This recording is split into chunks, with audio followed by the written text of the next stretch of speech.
Greetings, weary travellers, and welcome to the fireside. It's time for another episode of the Polyhedron Collider Plays D&D.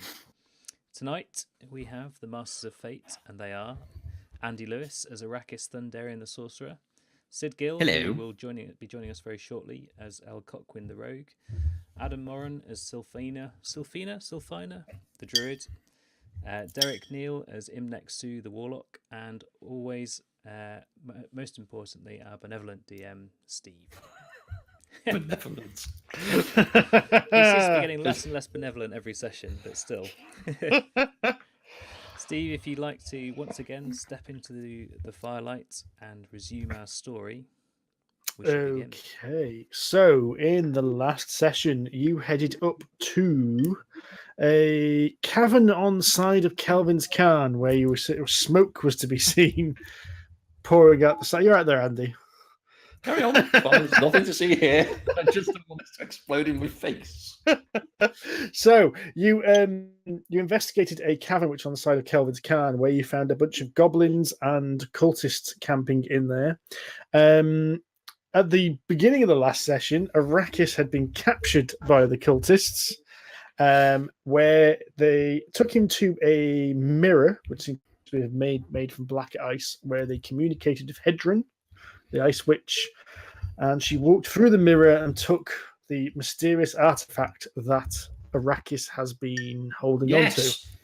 Now, for a daring escape of subterfuge, hiding in shadows and walking on the ceiling with his magic slippers, Cockwind, the halfling rogue, managed to save Arrakis' life, and you dispatched of the rest of the cultists and goblins and found out they were nesting a Ramirez egg, which is this large insect-like creature which they were planning on hatching and unleashing on 10 towns. So the last thing that happened is you guys had a bit of a rest inside the goblin barracks, and you were trying to decide what your next course of action was. Well, we definitely need to look at this mirror whilst we're here. Find out where it goes. See if we can chase this infernal woman down. Being defeated by Paul. I don't think she's on hell, really. It seems like the opposite. I think we can't do anything until... Hey! Oh, we've got the Sid. session's going to go well, isn't it? Barlow's fine ale. That's what this is. So, yes, you awake after a fine rest. You are back up to your full complement of hit points and spells and what have you. And really, Christ, I need them. It's up to you what you guys do next. Well, I would very much like to check out this mirror while we're here. That seems like a good idea. But I can't help but remember that we said we were going to go to those towns after we got those letters from Cockwind. Yes, we were on our way to check out this black ice ram. Right. The mirror. I shall stand and stomp off. I'll shake my head slightly and follow. How good are your mirror checking skills, Andy? Oh, well, I'm very good at preening, so they'll be excellent. Although I won't be looking my best. Arrakis' clothes have taken a bit of a beating over the last few days. Again. He needs to go shopping when we get to civilization. So you lead the way into the room which housed this mirror, and there's nothing else in the room apart from the stool that they tied Arrakis to earlier. But taking up the room is this large archway-sized mirror that's been... It looks like it's been made out of black ice or something similar to black ice, but also has got like silver rim around it. So it's obviously been worked in some way more than a lot of the items you've already seen has. At the moment, it's just, although you could see through earlier, at the moment, it's just reflecting yourself back at you. Can I touch it? You can, and you feel there's some kind of... It's solid, so So it's a solid piece of black ice, but you can feel there's something going on. Well, at least you've seen it's magical, but by touching it, you can start to feel something's going on. Can I touch it? Pull it. Pull it. Do not bop it.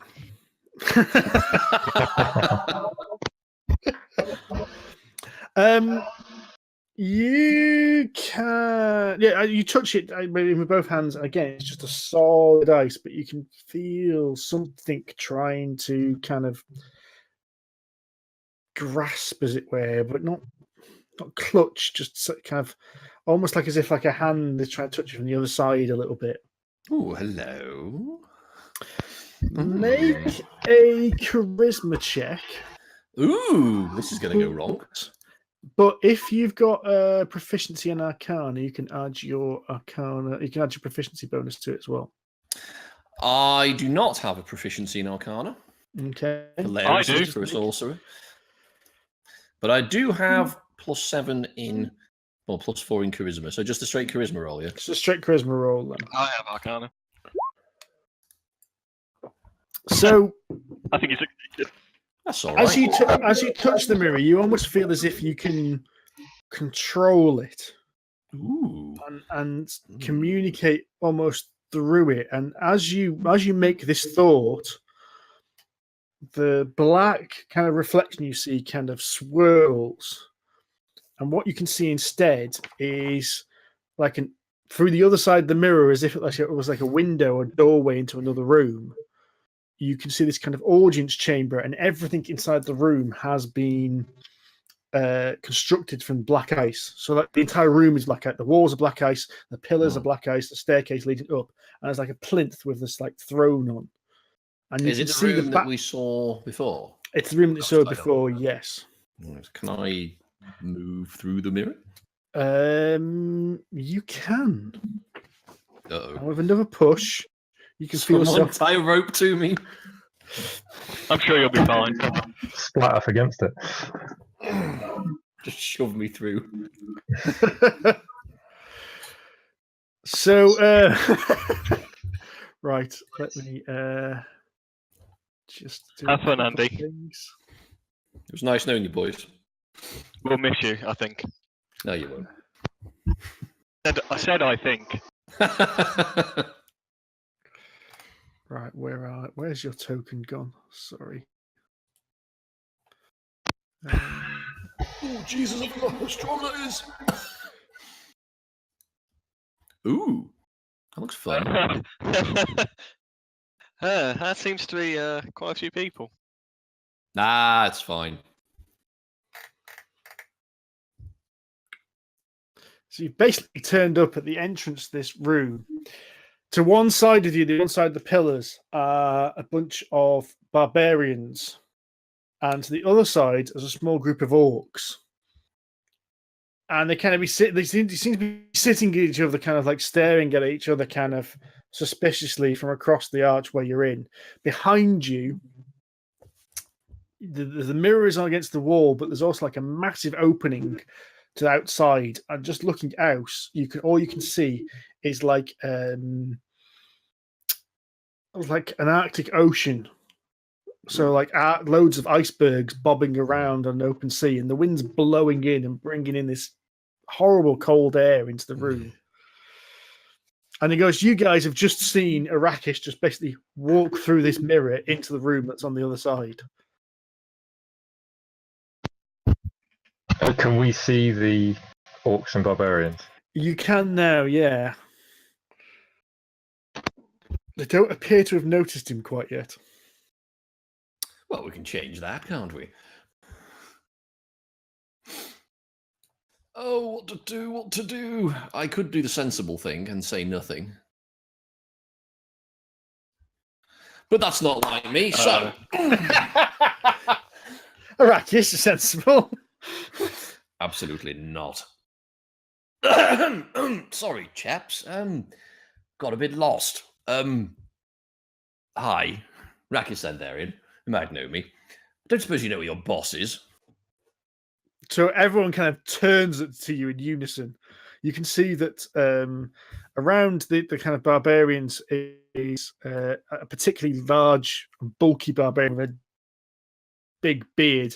And at this point, you notice that the orcs to one side, rather than carrying like steel weapons, are all carrying like rather crude black ice weapons, not like the nicely forged stuff that the dwarves were carrying, but more kind of like just chipped away spikes and poles and clubs that have just been crudely made out of the stuff.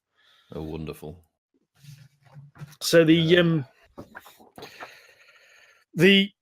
huge barbarian steps forward towards you and just basically says, "What do you want?" I'd like to speak to your the good lady of the house. She has something that belongs to me. Aye, she no doubt knows your presence. She will probably Oh. be here shortly. Excellent. Do you have tea and biscuits? He just kind of looks at you weird at this point. Like, what is he on about? You can see his look in his eye, like really quizzical. You don't have tea and biscuits. What kind of dump is this? Honestly, I was given 4 stars on TripAdvisor. Sword Coast Advisor. He's really unsure what to say about this. He's kind of like, and all the rest of the barbarians are looking at him either side, and the orcs are kind of brandishing weapons even more. But there's like an even more kind of what's the word I'm looking for? The air in the room gets even colder, even though this howling wind is coming in, and you see Hedron appear at the top of the stairs here, start walking down. To which point she goes and takes a seat on the throne that's been crafted out of this black ice. Ah, there she is. Be gone, my friend. I have what I need. She just puts one arm on the ground and she goes, "What are you after?" I am after what you stole from me. Stole? It was a gift from Aril. No, it was not. I think you are. What was I saying? Oh, that's right. Yes, and it would appear that if you couldn't be bothered to show up in person, so you tried to get a dragon to kill us for you, and might I suggest that you failed again? That's 4 times you failed now. You're not doing particularly well. So remind me, why should I be scared of you? If you weren't so rude, you'd make a useful ally, I must admit. Ally? Hmm. Well, perhaps I'd be more amenable if you gave me what you stole back. You're not having this. And why not? Well, you obviously don't understand what it is, what it can do, and what it means. Such a gift is wasted on you. You keep saying gift. It is no gift. Does a thief get a gift when he robs a house? No, he does not. You are nothing more than a common thief, my dear. No. Aril pointed me towards the first shard at the spine of the world. I got there before a Carcassel snivelling wretch of a thing. That we do agree on. You brought me the second shard. My agents have just retrieved the third shard from Waterdeep. Have they now? Soon I will have them all. I assume you're looking for the 4th and final shard. 4th? There are 8 shards. Interesting. See, you say this was you say this was yours and you owned it, but what I hear is slightly different. I hear you stole it yourself from a being Really? of the underworld. And where did you hear such tales? You shouldn't ever trust rumour and gossip. The gods themselves told me. Oh, I'm sure they did. Which one? Well, Auril, of course. And as she says this, like the wind whips again into the room. You've really got to struggle to stifle a shiver as this icy cold is coming right up your back at this point. Ooh! If you're trying to intimidate me, my dear, it's not going to work. I've felled greater than you. I doubt it. No, So, you're quite the right. question Yes, my party felled them, remains. but I just happen to be nearby. The question remains, why are you here? I was nosing, curious, you know. Hmm, Can't help it. Get myself into trouble, it seems. it would seem that, yes. It's a nice place you've got here, I have to say. Where are we? I'll just start poking around now, just like rubbing the, knocking the pillars, and just push the barbarian aside slightly, looking around, completely nonchalant. I'll just pretend there's dust on the surfaces and just don't look after the place much, do you? Walk over to the orcs, just inspect their weaponry, you know. I know a dwarf who can do a better job than that. I'll give you his number. Oh, I really do not know what to make of you, Tiefling. Well, at least you understand what I am. Hmm. Besides, it's too late. I've already managed to merge the first two shards. That I understand. Or maybe I shall just take both from you then. Well, you can try. Oh, I will do more than try, my dear. As a young green thing used to say, do not try. Only do. Oh, you obviously have nothing else of worthiness to me here. No, indeed. I tire of you, my dear. You're beneath me. I shall leave you. But believe me, we will meet again. And with that, I shall whip my coattails around and just nonchalantly walk through the mirror again, dropping a fart as I go.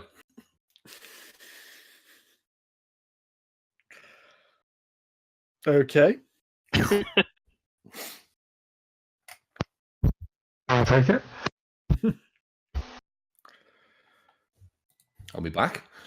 Yes, you walk back through the mirror and you're there you are. back in the chamber with the rest of your party.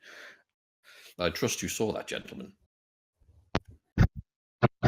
To be honest, I was expecting to have to come through and save you again. The thought did occur. However, I've recently learned from our escapades that, four weapons are better than one, no matter how sharp the tongue and the wit. Well, better late than never, I suppose. Well, it's only short term, I'm sure. Besides, there's a room full of them. I mean, I'm good, but I'm not that good. Although with newfound energy we seem to have acquired overnight, I'll just sort of wobble some fire around in my hands. Do you feel it too? I feel stronger. The fire runs through me. I was surprised you didn't. You merely dropped a fart rather than something more powerful on your way out. To be fair, I also considered that. But it's a waste of good magic. And we have a boat to find.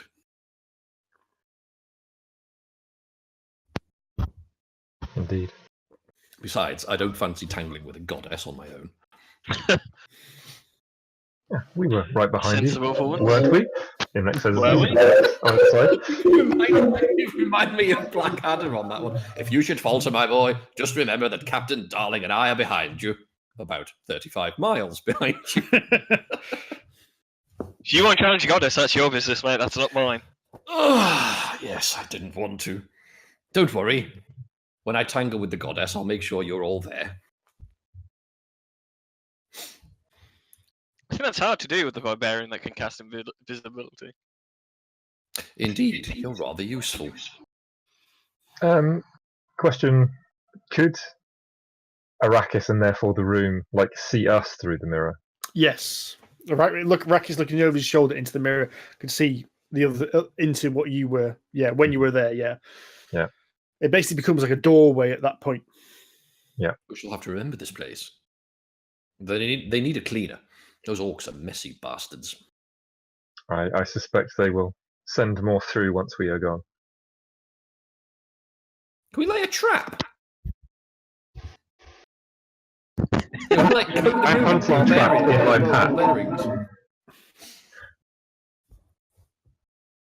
What do you want to do?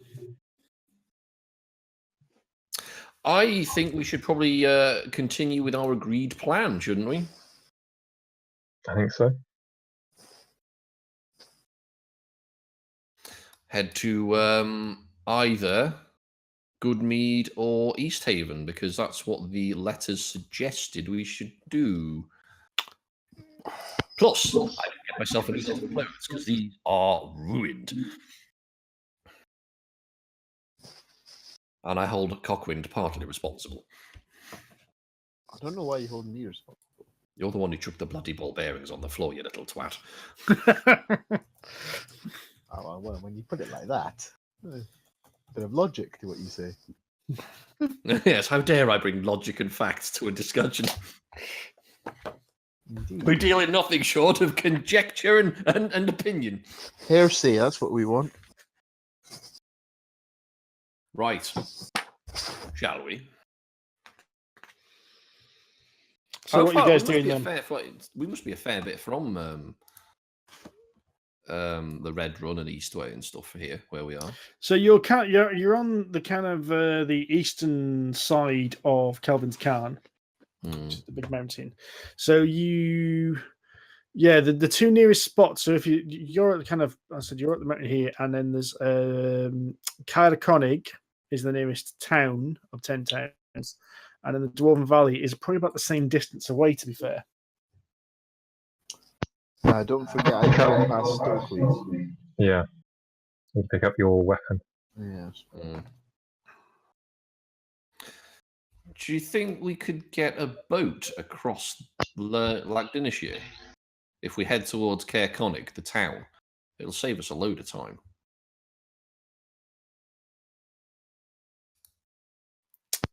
You don't know because you guys have not been there. Do you know which place had the ram?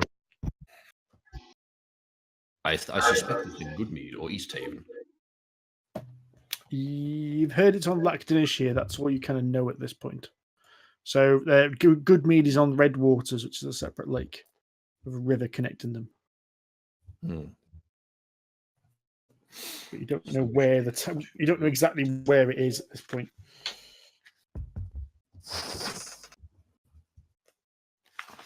I suggest we head to East Haven, or perhaps Caerconig. Maybe charter a boat across the lake. Maybe we'll find the ship. Okay. There are only so many places it can be, hopefully. Shall we? Okay. Let's do We'll it. go through the Dwarven Valley first. That's the opposite direction, though. Because if we go to here, Dwarven Valley's over here. Yes, but I need to go and see Stokely to get my crossbow. Ah. Fair news. And as we discussed last week, Imnek wouldn't mind picking up some half-plate armor if we can put the money together and they have something they can knock up. Okay. Okay. Someone's really, really echoing badly.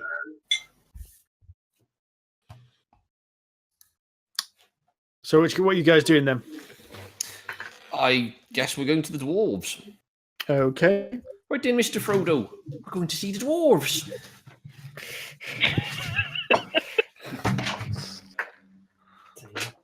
Okay, so you trips down the mountain, down the path you were guided by the dwarves up, and the weather's still absolutely shitey because the winter's come early, so it takes quite a sizable trek to get both down Caerconig and into the Dwarven Valley. You're met at the Dale Drop, which is the kind of drop at the northern end of the valley by some of Stokely's men, and you're escorted back into the main halls of the Dwarven Valley, where again you're greeted with open arms and a warm hearth, a good solid meal, and some fine dwarven ales.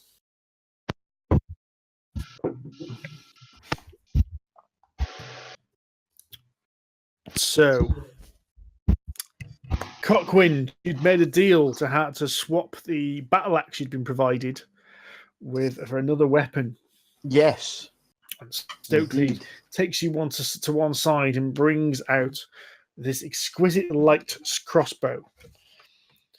And he says this weapon is a finely crafted dwarven item which has been nicknamed Squawk because the front of it is modelled like an eagle's head. So the front of the crossbow is like the beak, and then the bow of the crossbow become the wings. Excellent. Nice. So he's giving you a light crossbow +1. Ooh. Ooh. So, right, okay, I shall add that in. Hang on. I will thank him heartily for the exchange. I'm quite content with the swap. He seems to the way he talks is like as he thinks he's got the better half of the deal, because a crossbow, although a dwarven weapon, a battle axe is a more dwarven weapon. You know, it's like, no, it's brilliant. We've got this axe. You've got this crossbow. We both benefit from this. Excellent. A fine deal. So, what else was you want to do while you were at the Dwarven Valley? Stokely and in Dwarven, just ask him. I'm wondering, my friend, if you have able to provide me with a better suit of metal armor, heavier, with perhaps with some plating as well. I realise that I'm perhaps bigger than those you normally deal with, but I trust in your skill. So, So I'm looking for half plate, basically. Stokely basically says, "Yeah, I can easily craft some or modify some existing armor to meet your needs. So you'll be able to purchase some half plate from it if you so desire." We discussed this as a group last week. We'll have to sort of. I think sort of everyone will kind of have to maybe throw in a bit. Like we've got the sort of the group loot as well. I can't remember how we were going to divide it up though.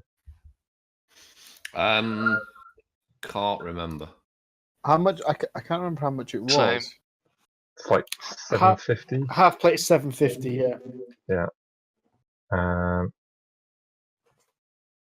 Imnek can put in like. So I've got from the dragon loot, I've got 150. Plus, I can probably throw in at least another 100. Well, I've got 100 and change. I've got like 90. Hang on, I'm just waiting for my character sheet to start up. Actually, that's not quite true. Platinum pieces are 10 a go, aren't they? Yeah. Oh, in that case, I've got 300 quid. So I can turf in 290 in platinum. 29 in platinum, and I've got a fuck ton of gold. So we've got more than enough. Armor's on you, my friend. And just pat you on the back and wander off. You're all rich fuckers. That's because I'm robbing the shit out of everything I can find. I get accused of being the thief.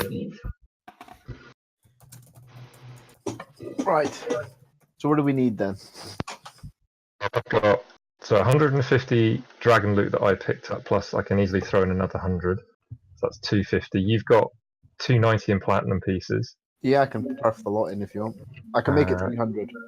Round it up. I'll top it up with some gold. I got nothing to throw in, I'm afraid. So that gets to 550 just from like that. What about So you need 200 quid. What about we're short 200. What about is there any other loot that you picked up from the dragon? Oh, me, I've got a lot I can say. Whoa, that's some serious feedback. It must be coming from me, but I have no idea where it's coming from. How bizarre. Right then. Well, I could provide. Is it any better now? Yes, I think. I can't hear an echo now. So Okay. So nothing. Still can. Yeah. Okay, it's not the webcam then. I could provide, some money, but I would like to buy some new clothes, and they're not cheap. So I've got more stuff if we need it. I've just realised I've got a list of loot here. I haven't accounted for. I've got a hunting trap I wouldn't mind offloading. If that's worth anything. Right then, you guys have got this. Hunting trap. That's a very good question. That is. Silvered longsword.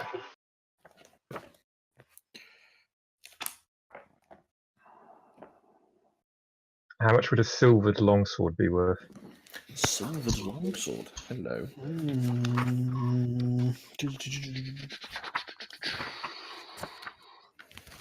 Longsword's 15. Let's say 150 a silvered longsword is worth. Nice. Because I don't need it, and you guys don't have none of you guys can use it. No. I technically could, but I wouldn't need to. That'd be worth to sell 75 or the 150. You can probably say they'll probably do a trade. Since you're willing to buy, they'll give you the 150 for it.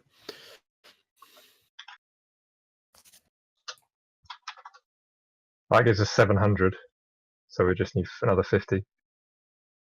I can offer you a gem. What have I got? I've got in my collection 3 little gems worth 50 gold pieces each. What have I got? So I can give you 300 gold and a gem. Mm-hmm. And like this is I like have the two. dragon loot stuff. Is not your personal. I haven't got anything I worth shit. don't know where I've robbed it, to be honest. I have 2 silver I think daggers. it's dragon loot. Yeah, so I think I'm the only one, which is good. I think I'm the only one putting in like personal funds, maybe. So I've just lumped it all together, so I haven't really been tracking it that well. okay, yeah. Yep. So 1 gem that brings us to 750. So that's a silvered longsword, Job done. a gem worth 50, a silver bracelet worth 90, 6 10 gold gems, and then 29 platinum plus 10 gold. It's quite the haul. Yeah. Okay. So the dwarfs encourage you to stay a few hours just to tinker the dwarven piece of armor to fit Imnek. Imnek's not massive though, is he? Because he's half drow. He's not absolutely huge. So it's mainly just tinkering with straps and adding some extensions to plates and what have you. Round rather than big. Yeah. So they encourage you to stay the night. Again, they open their hospitality. You enjoy several dwarven ales, and the following morning, you're fitted with this new half-plate armor. It's a very distinct dwarven design as well, so it looks like doesn't look like a human-made armor. It's got the kind of angular stylings of dwarven armor, but beautifully fits you now, ready for battle. I say, Imnek, how very fetching. Lovely. You truly, sir, you and your smiths have outdone yourself. Thank you. So so what's next, guys? We definitely have to go to East Haven. While you're there as well, you're getting a kind of a feeling of rumors from some of the dwarves. They said that they've now posted a sizable guard force at the south entrance to the valley and are actively defending the valley against Vaelish Gant's men, who keep insisting that the Dwarven Valley now belongs to them. They said they've actually started to build up fortifications and put a permanent guard on the southern border of the valley. and they're hearing tales about people as well heading north, going past the Dwarven Valley, heading towards the Elk tribe for a similar reason. So Stokely so I'll pipe up. Has Stokely, have you sent anyone to King what's his chops of the Elk tribe? Heron Hal, what's his name? Hang on, I've got it here.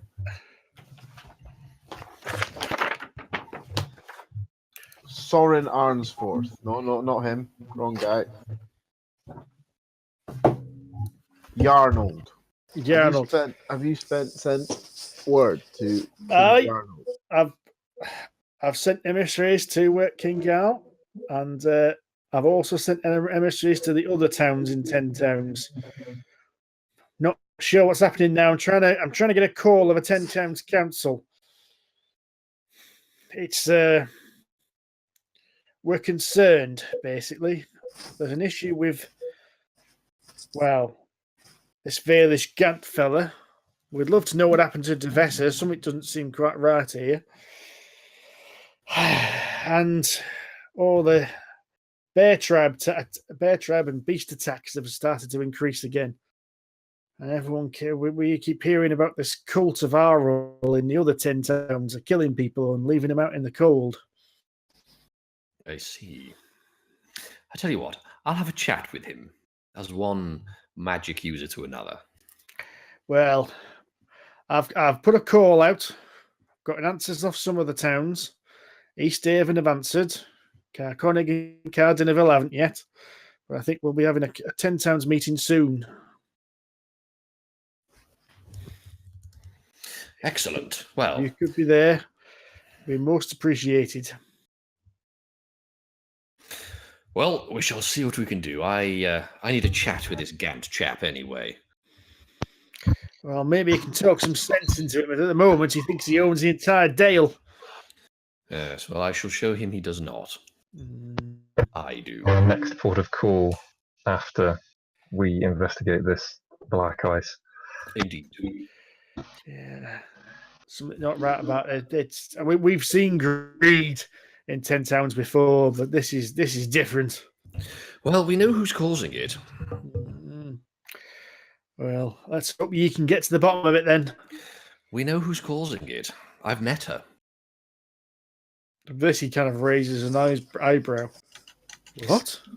Hedron. We've met her. Well, I have met her. Face to face. The Ice Witch? You met her? Yes. Yes, Hey, lovely Right. lass. Very cold hands. indeed. I got a frosty reception. Oh, dear.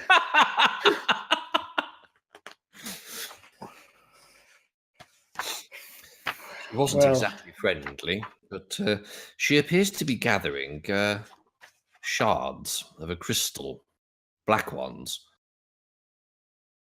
and assembling them into some kind of, well, larger object. Shards, ye say? Shards? Shards. Shards? Yes. Shards. 8 of them, of which he now has 3. 2. Multiple Very well. shards. 2.5. The third is on its way to her. Would you Yes, call that them was- power shards? We talk round his neck and sort of say, yes, of a similar sort of material to this. That looks like ye black ice. Yes, it is. She has an Well, entire palace made of the stuff. now, Similar to the black ice, but it doesn't appear to be the same. I mean, it doesn't have the kind of effects that we saw on Beric and his cohorts. No, indeed. And yes, the shard Have she you- stole from me is definitely not of this realm. it's worrying that you may use the word shard. Pray tell why. Have you not heard of the crystal shard? I'm afraid not. Do tell. Can't say I have. Will Imnek have heard of the crystal shard? Yes, he probably would have actually. Oh. What did you say, Adam? I just agreed Did you? Ah, okay. So I wasn't round here then. Me king or Brenner Battlehammer, to which there's any other dwarf in the room goes, "Me king," whenever he says Brenner Battlehammer's name. I'll just look over and raise an eyebrow. 100 years ago, 150, the Battle of Icewind Dale. Arsewind Dale. Icewind Dale, you soft-eared pillock. I'm sorry. I've learned to enunciate, you little monkey. Akar Kessel has a magical item known as the Crystal Shard. I see. Allowed him to control orcs, goblins, dwarves, even the barbarian tribes. He raised an army and marched it on Icewind Dale. Did he now? Yeah. The dwarves fought him in the Dwarven Valley, fought his troops. And Brenner's friend Drizzt, he pulled out the he drew Akar out. The famous drow. But Akar had this crystal shard. They reckon this was the source of his power. And it's interesting you use the same name, because I thought this thing had been destroyed. Well, it apparently has. Into 8 bits, it would seem. But Hedron seems to be collecting them. That's most disconcerting. Indeed. She's found 2 round here and 1 under Neverwinter. Well, 150 years ago, that item brought this entire region to a standstill, brought it to its knees. Well, perhaps our fates are intertwined, sir. I will send out the call. I think Hedron needs to be dealt with one way or the other. I most seriously concur. She has something that belongs to me, and I want it back. Although, to be fair, its original owner may be more entertained to find its current incumbent than interested in finding me. So I'm rather entertained to see what happens. Call it curiosity. Who, may I ask, do you think was the original owner then? Oh, only the piece I had. I couldn't tell you who exactly owned the original, but the singular item I brought to this plane used to belong to a particularly grumpy Barlaw. Again, he raises an eyebrow. That wouldn't be Ertu, would it? I believe that's what he's known as up here. Oh, well, they do say history has the ability to replay itself, doesn't it? Oh, indeed. Ertu was Akar Kessel's general. Of course he was. That we don't know why, but he worked with Akar. And story is it was Drizzt that killed him, sent him back to the abyss. Drizzt banished Ertu. Wow, impressive. He's formidable. I'm more confused if they're talking about this famous drow Drizzt. Same. You guys must have heard of Drizzt the drow. Everyone's heard of Yes, Drizzt the drow. Vaguely. Imnek doesn't. I'm I'm going to forego metagaming. So if you have heard of Drizzt, then your character has, because his stories would have travelled far and wide. That's kind of what I'm assuming. So he's, Yeah. he's like the Samuel L. Jackson, basically. He's just, he is heard the awesomely name. hard and very charismatic. He's one of the very few good dark elves. That's interesting. Such a bad person. I can understand the original owner of this thing commanding a Barlaw. Impressive. And a particularly powerful Barlaw at that. Ertu is not to be trifled with, even when I was in the lower planes. And immortal. I did not cross him. Uncle Finney, as he's known to me, had a bit of a temper. Dear, that doesn't sound good. So I'm going to call the rest as many of 10 towns as I can. What's your plan at this time? Well, we have been made aware of a reason to go to East Haven. I see. I understand that one of Cockwind's relatives is keen to meet him. Makes sense. So whilst we're in the area... I'll send out a message if I can. Oh, no. We'd rather surprise them. Ah, fair enough. Well, family and all that. May you have luck in all your endeavours. Hopefully we can get to the bottom of this. Thank you, good dwarf. I'm sure we will meet again, although hopefully under slightly better circumstances. I agree. Right Moradin guard you, Tiefling. Moradin guard you. Oh, someone needs to. It seems I have trouble of getting myself into bother. Unfortunately, normally it's me, so any help you're able to give me, I will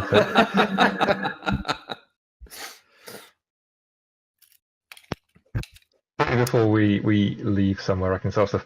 So this hunting trap and the chain shirt I was used to be wearing, they're like £45 between them. Do you really care about the encumbrance of dragging them around, or is it easier if I just offload them now? I'm not going into the minutiae of encumbrance, but how does that take you to your final, like your maximum? According to, hang on, I can use according to Roll20, it's like £170. So it's actually giving me a red warning at this point. Right. In which case, then, yeah, if you want to carry them round, you'll be limited about what else you can carry. I'll blend them for money. They're like 55 between them. Okay. I'm selling them.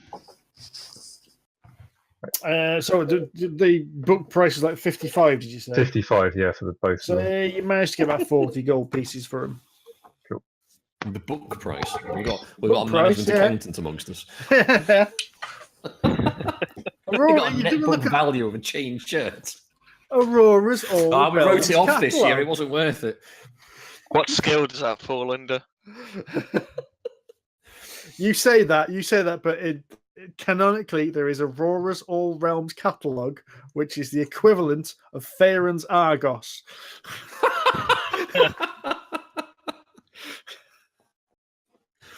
It lists the prices of lots of different items you can buy.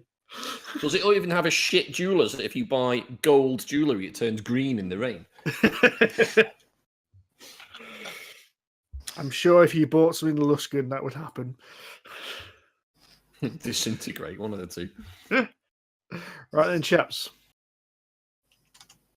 My vote is for Goodmead. Sorry, not to Goodmead, East Haven. Yeah, let's go there. Let's go and find Auntie. Indeed. Okay. So what's the route you're going to take then, boys? So you're kind of halfway down your... You will be kind of there, which is halfway down the Dwarven Valley. So you can either go to the south of the Dwarven Valley, or you can go to the north of the Dwarven Valley. And then from there, it's up to you. We could have some fun with the army at the south of the Dwarven Valley. Just saying. My eyes light up at that prospect. I have new powers. I wish to test them.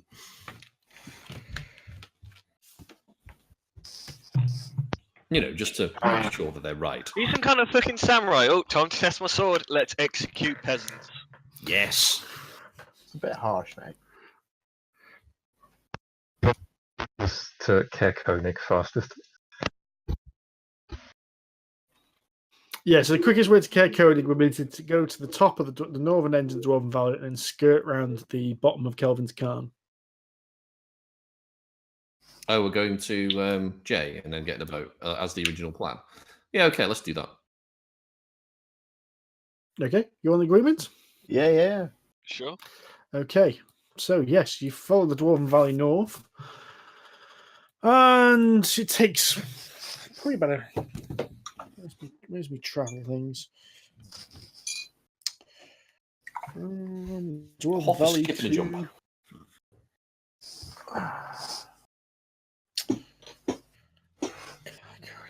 Oh yeah, it's actually quite a short journey from the top of the Dwarven Valley to Kaya Koenig. It takes you only about half a day, sort of 4 hours of travel.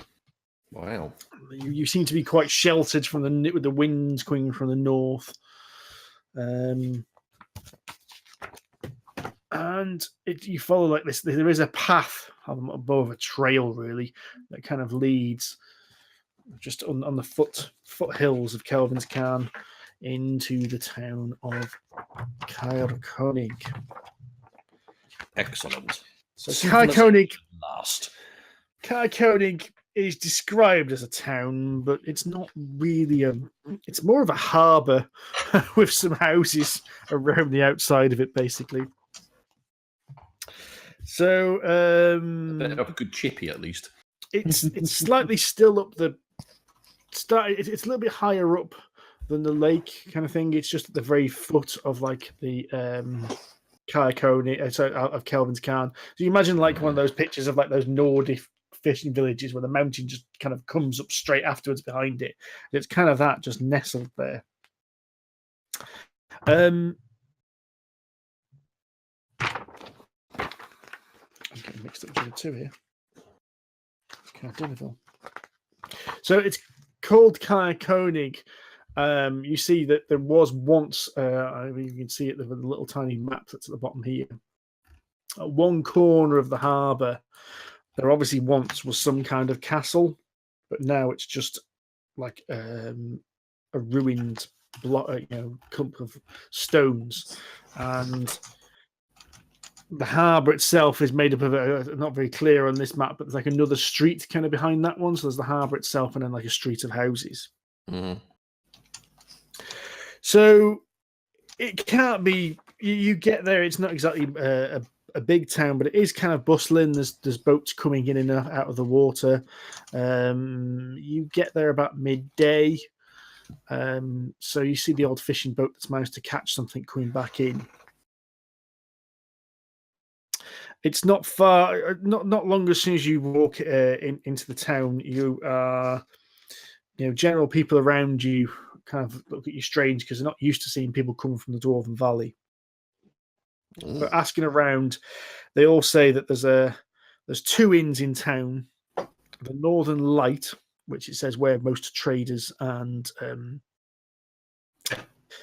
visitors to the town go drink, or there's the Hook, Line, and Sinker, known to be the busiest establishment, but also the rowdiest establishment. Excellent. That sounds like a far street, that does. Indeed. We don't want to go to the tourist rowdy bar. means more people to rob. Or convinced to part with their monies. Yeah, I'm up for a bit of plain-faced robbing now, to be honest. We've done this. Yes, you always were the more proactive, weren't you? Wow. Everyone loves a trier. Indeed. But And you that do aside, try. I'm gasping for a drink. We've been on the road for bloody hours. I concur, actually. Yes, I could do with a drink myself. I'm parched, and I'd rather not go to the tourist pubs. They're just so cliquey. Let's go and have some fun. Yeah, Hook, Line, and Sinker. Let's do it. Okay, so it's about, as I said, it's about lunchtime. You need to stop for a spot of lunch, so you head to Hook, Line, and Sinker. How very civilized. Off the market square, which is under the shadow of this ruined castle. So it's a little tiny market square, which has got some odds and sods there. You can see it's spotted straight away. The Inn Tavern sign has got a picture of a fishing rod weighted with a fish on the end. And as soon as you walk in, there's like a table set up just by the door with a man kind of sitting at the table, almost like a bouncer or a concierge desk, but it's really just a rough table. And there's tankards all lined up on this table. And he's kind of lounging around, kind of looking at doing nothing. As soon as you see you guys, he kind of sits up and goes, hello, gentlemen. Pours 4 tankards and passes you one each. I ain't taking it. I'll take Sylvanas and down both. I welcome to the Hook, Line and Sinker, sir. Of course, for every individual that's here, the first beer is on the house. It's very generous of you, sir. Thank you. You're welcome. Two for a northerner. Cheers. What brings you to Konig, gents? A boat. Boat. Oh, it's a bloody harbour, isn't it? Why else would you come to this shithole? Now. Please excuse my friend. He's a little rough around the edges. Don't worry. I think tired. I want beer. Beer and whoring. That's what we need to be doing. I think your As I friend said. is not far wrong. I think many people would consider this a shithole, I must admit. But we are a proud Well. town. We may not be as flashy as Cardineval, and we might not be as big as East Haven, but we work hard here. Well, it's lovely for a shithole. I can imagine the speaker of the town will be here to greet you soon. Really? Do we deserve that much of an entrance? I mean, but Well, it's been a bit quiet of late, and he looks you up and down and goes, you seem quite well kitted out, should we say, for the world around you. I'm sure he'd want to speak to you. No doubt. People always. Does that mean we've got a line of credit at the bar? No, sir. No, sir. This is the hook, as they say. First beer's on the house, you have to pay for the rest, I'm afraid. Well, after what you've stolen recently, sir, I'm sure you can afford it. Well, I'm a little bit lighter now, but we've still got plenty in the old coffers. Come, let's drink and eat. You mentioned the harbour, sir. Yes. Obviously, boats come in and out. Pray tell, have you seen a boat that may look a little different from normal? It has a large underbelly. A ram, would you say? Yes, a ram, exactly. Yes. The Howling Fiend, you mean? The Howling Fiend. Yes. I was not aware of its name, but we have been... Well, let's just say that we have come to know of its existence. And there's a gentleman sitting over there. I'm not a fisher. I'm a tavern owner and tavern runner. If you see that man over there, he might be able to tell you more. I think, yeah, and I think the speaker will definitely want to speak to you. There's a chap kind of tucking into some kind of stew or some kind of thing out of a bowl at the moment who looks over at you as he's been pointed out, because the tavern's quite empty, being a lunchtime. And to be full at lunchtime. Because it's a fishing town, so most of the fishermen are out on the lack at this point. Not on the lash. No, not on the lack, on the lash. Lash, So- not lash. There's a guy sitting at the table with like a day stalker kind of hat and a kind of Oh. chubby ginger and a kind of scruffy ginger pipe. beard. Kind of, he hasn't got a pipe. More like the Dave Lister kind of day stalker. Than Right, the, okay. yeah. I kind Bullshit. of tucking into this thing. Yeah, he's tucking into his fish stew and kind of looking at you a bit kind of, why is everyone looking at me now and pointing at me and talking? Wander over, make myself look as tall as possible. I'm Fits our gonna, aesthetic a I'm bit gonna more leave than him to Sherlock, this I think. point and wander over to get another round of beers, Steve, and Okay. just have a general look around my surroundings, my exits, my things of value. So what did you say, Derek? I think Lister fits our aesthetic more than Sherlock. Yes. Think of like a ginger Lister.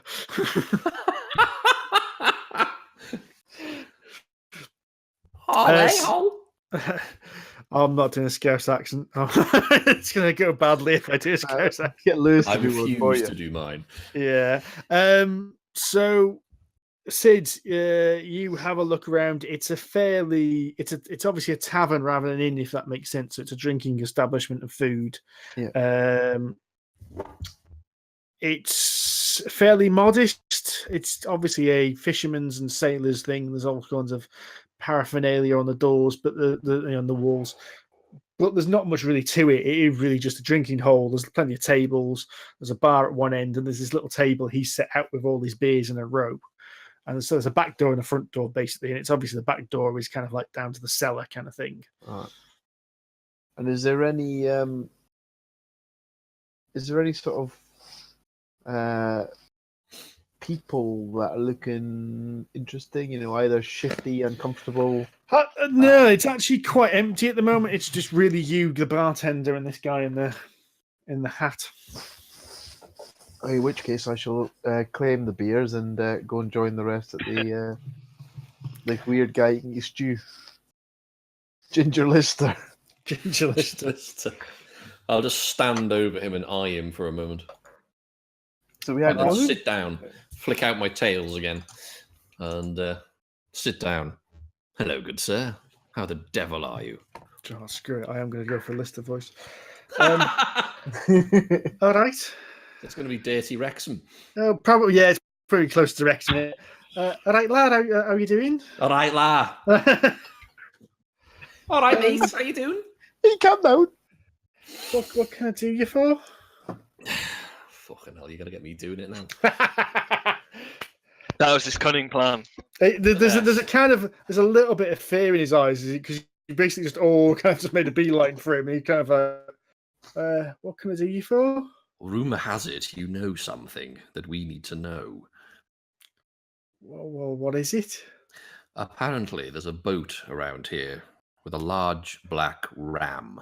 Oh, right, the Wowling Fiend, yeah. That's Sorry. the one. I thought you were suggesting that I'd stolen something or done something nasty then. Well, let's not get ahead of ourselves, one step at a time. No. Right. My name's Sirac, by the way. Greetings, Sirah.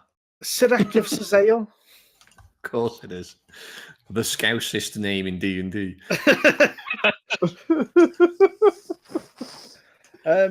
Yeah, I used to work on one of the boats, but I'm not doing it anymore. It's not worth it. I'm heading.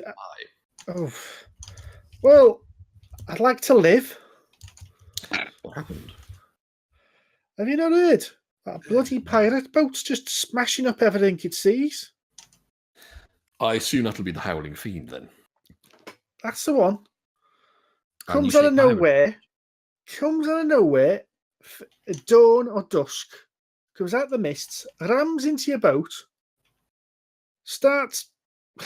Well, they just crazy men just jump off the boat and just start either indiscriminately killing, or some of them take people hostage. They've been smashing boats, dropping boats, killing people, and it's not safe here. So I'm going back. I'm going to Bryn Shander. I'm going to Bryn Shander. I'm going to go work at a temple. Work at a temple. Aye. No, it sounds more exciting here than in a temple. Yes, we've been to temples. They're rather tedious. Last temple I went into, a fight broke out. Can't imagine why. Well, it sounds like this boat's my cup of tea. I rub my hands with glee. Well, more you than me, fella. I don't suppose you know how to attract its attention, do you? Well, not how to attract its attention, but there's those two Luskanites doing this squiggly stuff. Excuse me. There's two Luskanites. Reckon they got some kind of voodoo magical protection. They've been flogging these magic symbols. You pay your money, and then you go paint. They go paint some kind of magical ward on the side of your boat, and then your boat doesn't get attacked. It sounds like some kind of protection racket to me. Well, they were asking a lot of gold. A lot of gold. A lot of gold. So I just said no, and I walked away. Please tell me he chose contestant number 3. Well, I don't suppose you know where to find these Luskanites, do you? Well, that's one of the reasons I've come here. They're in the other inn. They're in the Northern Light. Oh, well. looks like we're going to the tourist pub after all, boys. Yeah, I'm finishing these fuckers first. Rather like the Musconites we've run into before. It may well be.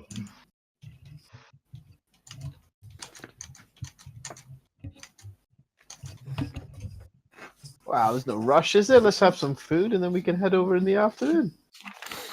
Well, exactly. We can't go spoiling for a rumble on an empty stomach now. Did I say spoiling for a rumble? I mean, a pleasant chat. Can't have a spot of intimidation without something in one's belly. A robust conversation, my friend, not intimidation. Oh no. Intimidation. Luskanites can't be trusted. There's only one pirate con artist round here, and that's me. You're a pirate now? Well, when one's in Rome, I may get myself a jaunty hat. In fact, that's a great idea. Can I acquire a jaunty hat?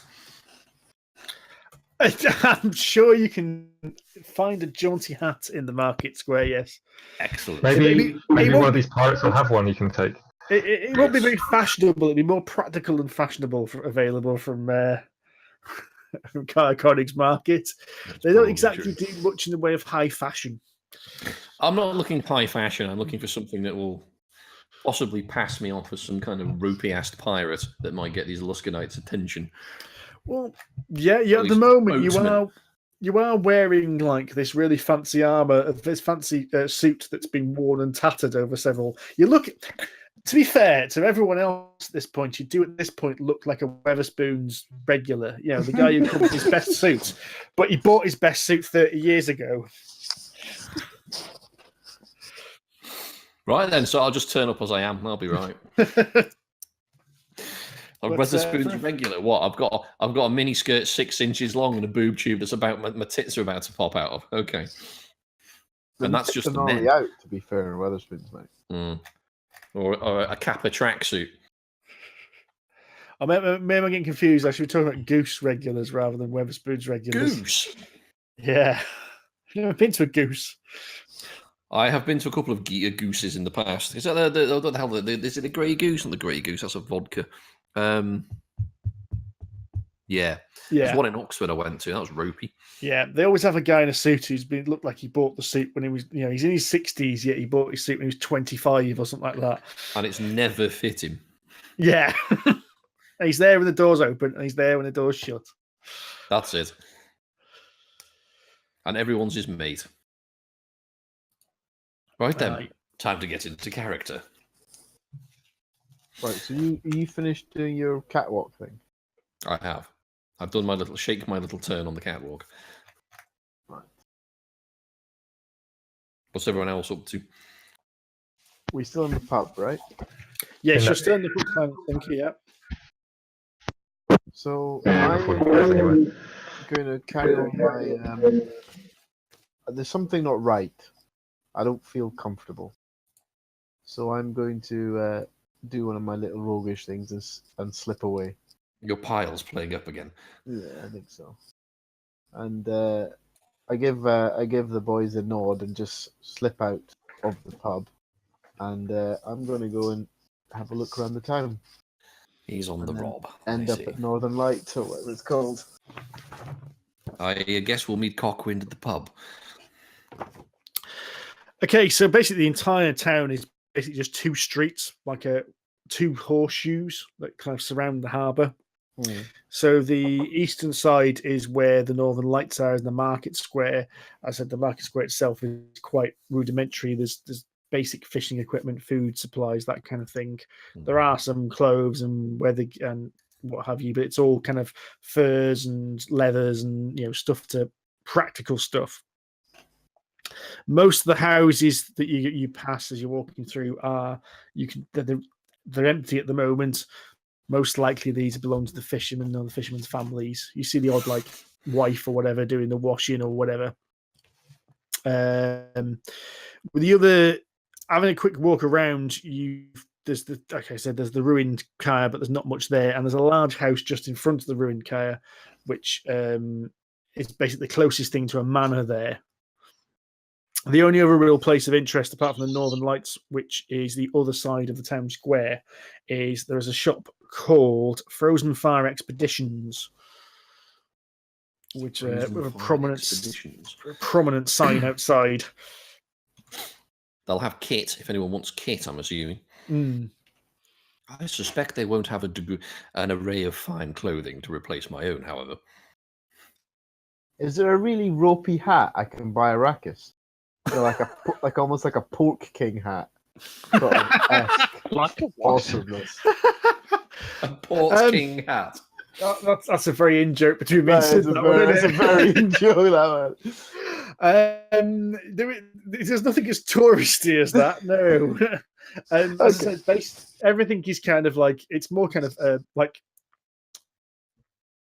Southwesters kind of thing. Right. Stuff to keep yourself dry when you're stuck on the middle of the lake in the rain. Okay, so what I'm going to do is I'm going to carry on to the Northern Lights, but I'm not going to go in the front door. Yeah, okay. And I'm going to either sneak in the back door or look in a window and try and get a bit of extra knowledge about these Luskanites. So we're not going in blind. Okay. Quick question about that shop. Does it have any healing potions? If you go inside, there's a good chance it will. And if we don't, We'll drop by when he's had his beer. Okay, so Sid, you make your way in through like the back door of the tavern. This is it's an inn rather than a tavern, so the stairs leading up to rooms that you can see. An inn with there's a big hearth in the middle of the room that's heating the room, of course. It's still bloody freezing outside. What's interesting is coming from the front of it, you can see there's a large kind of lantern dangling from the main entrance, and it appears to be magical in some way because it seems to be changing colour just randomly. Again, you make your way inside, kind of sneaking in through the back door, and the place again is relatively quiet. It seems to be not many people here. There's two women running the who seem to be running the tavern itself. And all you can see really is a group of men sitting at one table, all kind of lounging around and drinking a beer. And no one seems to have noticed you at this point. And so the men sitting on the table, do they look like they're all of similar standing, or do some of them appear to be, for want of a better example, Godfather-esque type? No, they all seem to be based on their dress and the way they stand as well. You can probably guess that these are Luskanites that people have been talking about, because they remind you of the people you've seen in Luskan and people you've seen working in Bryn Shander as well. So they're generally dishevelled, but the problem is with 10 towns is most people are just wrapped up in so many bloody furs as well. There's nothing really distinctive about them. They've not got any tattoos or any.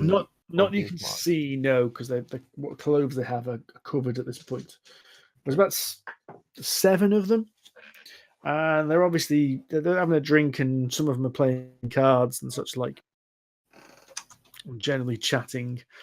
It does sound like the 2 barmaids that are working there, the 2 women that are working there, they're generally polite, but there's like an air of kind of cockiness to them as they talk to the barmaids. Right. Oh, okay. So, and the barmaids are a bit frosty back, or are they? Yeah, they are a bit. You can tell they're trying to be hospitable because these are paying customers. There's a definite frostiness. Yeah. Okay. All right. So, excellent.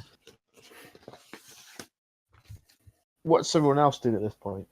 Well, I thought we were going to wait for you, but we could just march right in there. Okay, you're waiting for me. Okay. So what I'm going to propose to do is,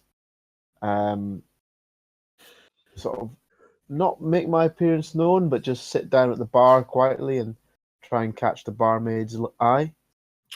So the two women, there's one kind of younger, skinny one, and there's one kind of older, stout one who seems to be just mainly in the back doing cooking. We'll have the younger one, Steve. I've just got this image of him trying to climb onto a bar stool at the bar. No, it's like it looks like McDonald's with those little toadstools man in the corner. Remember? It's taking him 5 minutes to try and get onto this stool. He gets onto it. With the two barmaids just looking at him. So yeah, the younger of the two kind of comes over and goes, "Can I help you, sir?" Oh, a fine pint of ale, please. Coming right up for you, sir. And from over the corner, you could hear, "Oi, lav, get us another round of beers, would you?" Why is it dodgy people in every D&D adventure, mine own included, always have a fucking Cockney accent? They're normally the troublemaker. Don't worry, the ones in my Dark Heresy Far Future adventure also have that accent. You see? What, mate? What you doing? So I'm just going to watch this. I'm going to watch how this plays out, and let her get on with her work and delivering the pint to this knobhead. Can we? I mean, assuming we're outside the pub, does it have any windows in the front that we can see what's going on? You can't see what's going on because most of the windows in most of like 10 towns are relatively small and they're there for lighting and trying to prevent heat from getting back out again. Mm. Now, I think what we should do is we should assume that if I've not come out and told you it's dangerous, you should come in. You're in trouble. You should come in. But I think when you come in, maybe we've planned this before we came in. You don't acknowledge me as somebody you know. But I'll leave that to you guys to decide. Well, gentlemen, shall we mosey on in? I can't stand tourist pubs, but needs must. Fun than the other one, but we didn't get a fight there either. So I suspect this one may be slightly different, and I apologise in advance. Just wondering.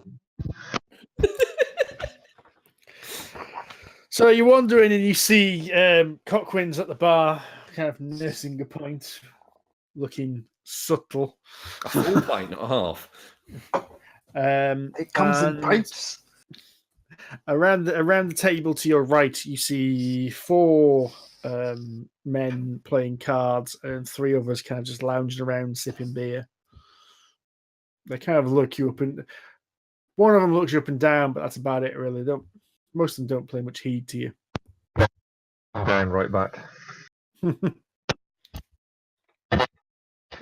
Luskin pirate types.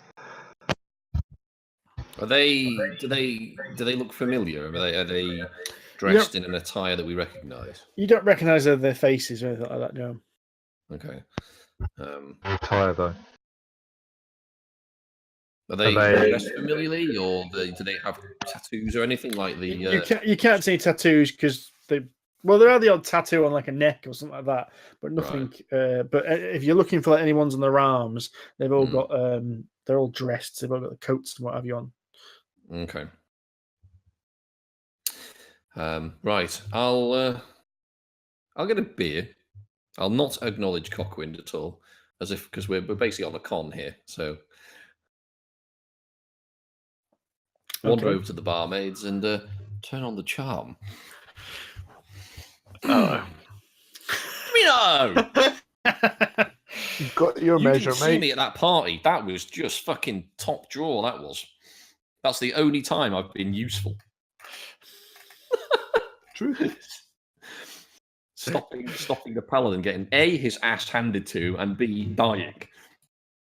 Anyway, I shall saunter over to the bar and sort of stand next to this random halfling that I clearly don't know. Just give him a shove to one side. I'm sorry, sir. Hey! Apologise. Hey, don't come in here with your, I was going to say fancy clothes, you manky bastard. You don't even clean those in weeks. Don't push me out of the way. Oh, well, look at your state of you. What, just because I'm short? Not only that, I can smell you from outside. Bloody demons. I'm not a demon. More Bright red with a fucking tail. The hell else are you? You know what? I'm going to get my tail and just clip him around the back of the head with it. I've always wondered, actually, do tieflings actually have prehensile tails, I wonder? I don't know. I assume there's some kind of control over them, but not enough to kind of like, grab something, if that makes sense. Yeah, Not a sure. I'll monkey just tail, is it? slap him No. around the back of the head with it. I think it's more like a cat's tail. It's for balance and telling people Yeah. what you're thinking, Middle finger, yeah. Hang in Sorcerer's Adventurer's Guide, I'm looking at has a tail, which looks kind of prehensile. Mm. Anyway, hello, my dears. Seeing these Hello, delights sir. at the bar. As you may have noticed, I'm from out of town. Could have bloody stayed out of town. Coming in here stinking. Now, sir. You always like this to strangers. Only stinky ones. It's been a long journey. I haven't had the benefit of a bath yet. And by the smell of things, you've never had one at all. Maybe these young ladies could show you a room, and you might come back smelling a bit nicer than you are. And So you say we have baths if you wish to pay for one? Certainly, my dear. I would love to, because unlike the rogue next to me, I can afford one. I just scoff at him. Well, Now, may I have one of your higher end beers, please? there you go, I'm sir. tempted to order like Rimmerin Red Dwarf, a dry white wine, and a Perrier, but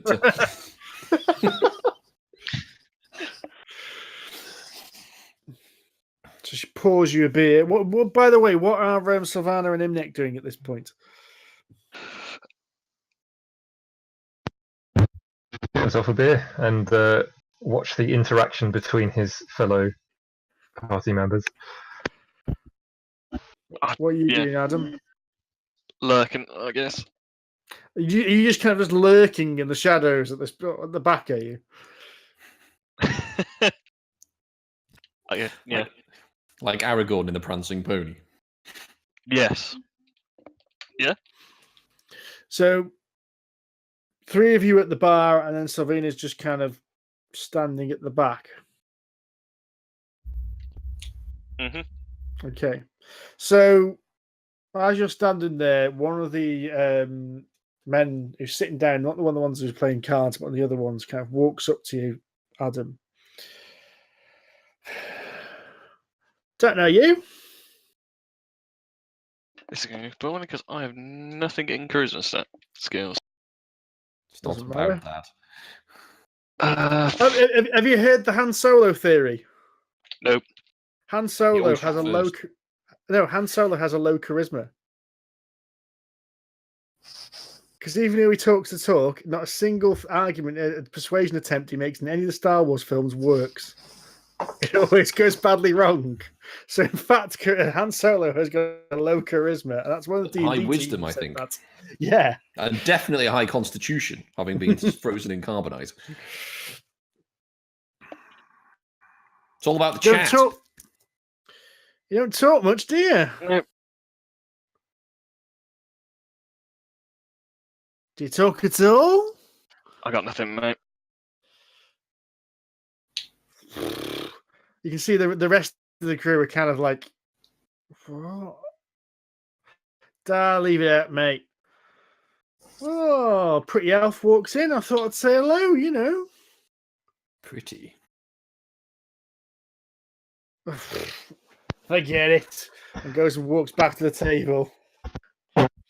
Carefully loosens his sword in its sheath when he hears about the guy with liking pretty elves, just in case.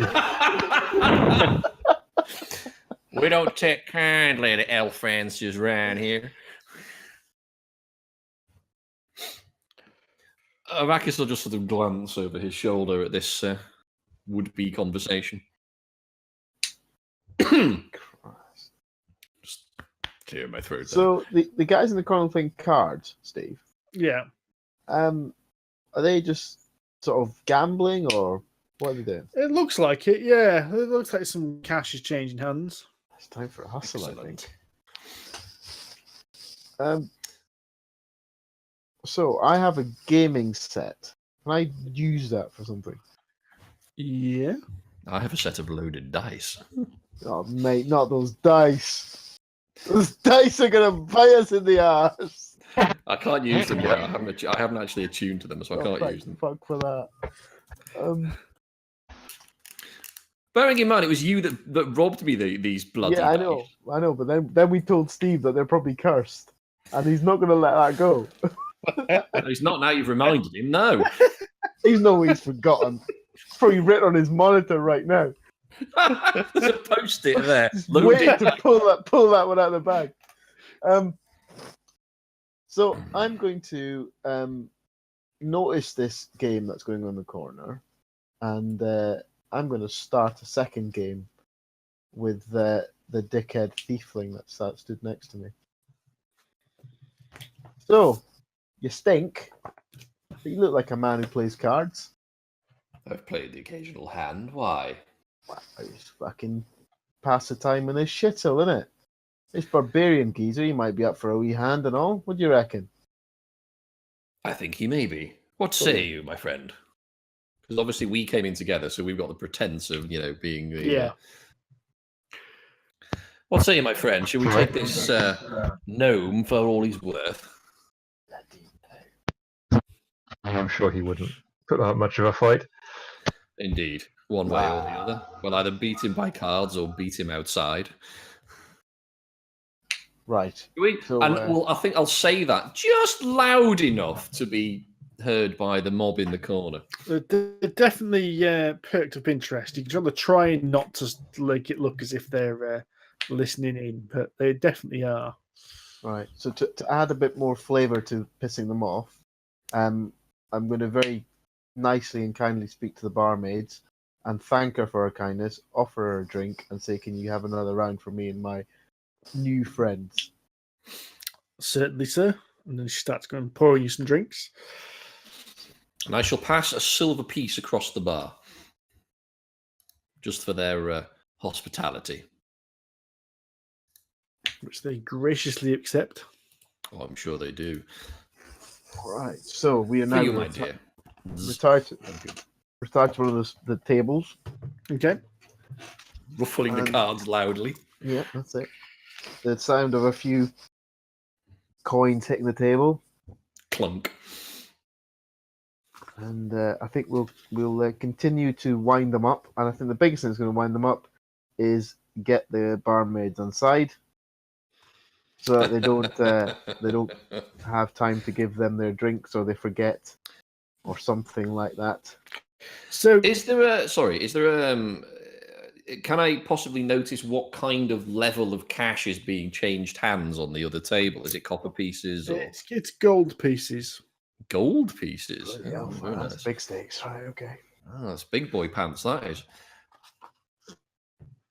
Right. Okay. Well, we'll start small and just see where it goes. Okay. So it doesn't take long, because you're being polite and you're tipping and you're not slapping the barmaid's ass when she walks past, that it isn't long before the two barmaids are definitely serving you guys before them, and before you know it, you've been given some free dried fish snacks and what have you, and Scampi fries. Scampi fries, yes. Fishy pillows. Fishy pillows. That's what they are. And there's a level of agitation coming from the guys at the other side of the table.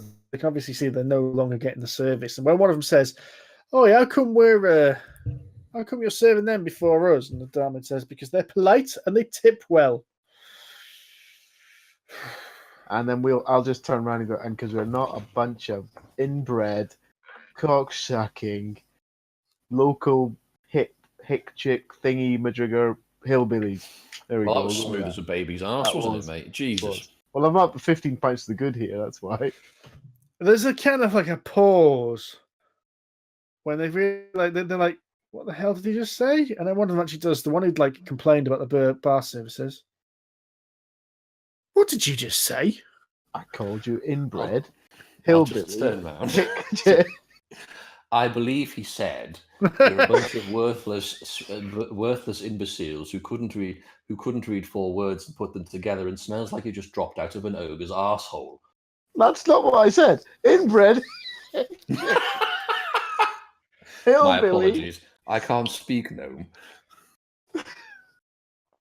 So at this point, they all they realise now that you are genuinely taking the piss. They thought you were joking at first, and everyone they throw their cards down and they all go to stand up. And then the second barmaid, who's like the stout one, has been in the kitchen, comes out with like a ladle in her hand. And she goes, "I'll have no fighting in this bar." What about a massacre? Can you handle that? Just flicker a couple of platinum pieces. Who's got some? Oh, I've got some. I'm going to toss her a couple of platinum pieces and say, hopefully, my dear, that will cover the damages. But if it's not enough, then we will reimburse you once we've won. She looks at the 2 platinum pieces and she goes, "Don't you dare break any glass. It's bloody impossible to fix."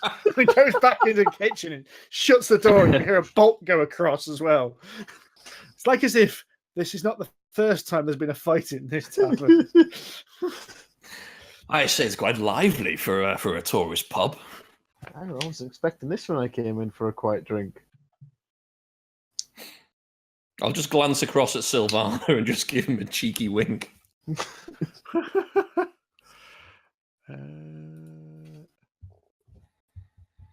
What are they doing? Are they actually moving towards us? They are. They are now raising weapons and going for the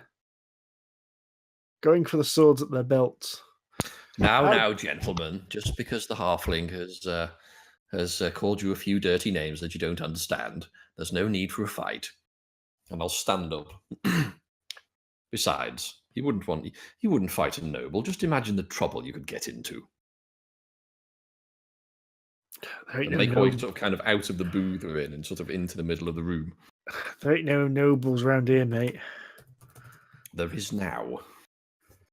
Who the hell do you think you are talking to us like that? Well, let's find out. I'll just summon some fire and begin to levitate my thing, because that's what I do. Fire will wreathe around my head. That's what happens. I can't help it. It's just one of the tiefling traits I've done for the sorcering skill. It's utterly vestigial. It does nothing, but it looks fucking awesome. And just raise off the floor. Do you really want to be trifling with a sorcerer? Do you really want to be trifling with us, pal? There's 7 of us. There's only 4 of you. Nothing a fireball can't sort out. Hey, wait, whoa, hey, where's those 4 of us? I don't know who these clowns are. Don't lump me in with them. All right, then. We'll take it in turns. We'll kill you 3, then we'll just kill you. How does that sound? That sounds good. I'm going to finish this that pint suits me and have just some fine. food in the meantime. You just eat your pork pie, short stuff. That's it.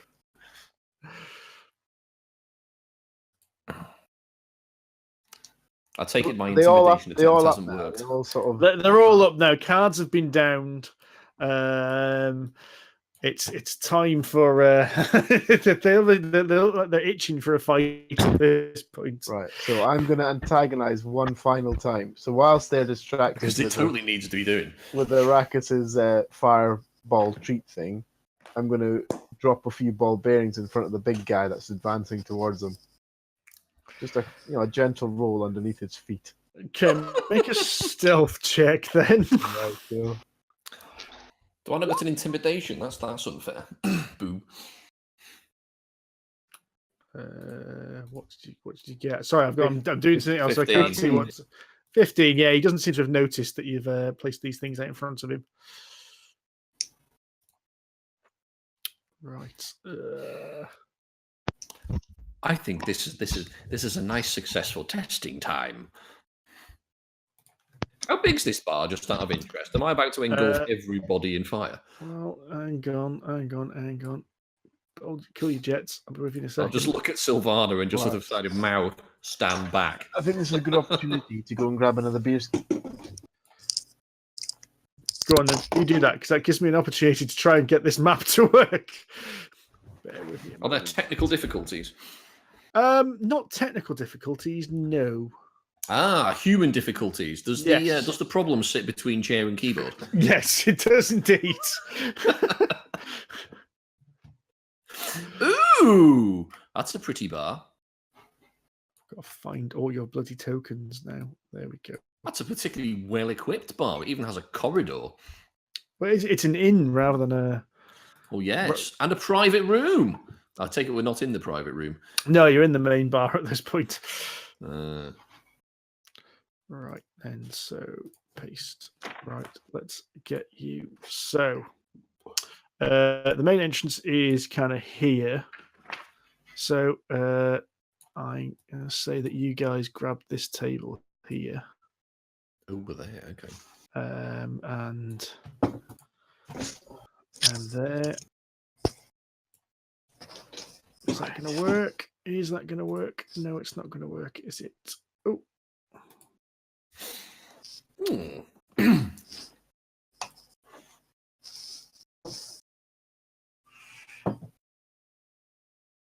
Oh, why does that never work when you want to? When you want to do it offline, it's really easy to drop tokens in, but as soon as you get into the game, it won't work.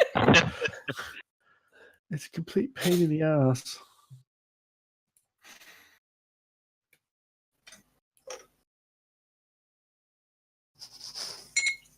Right. Okay.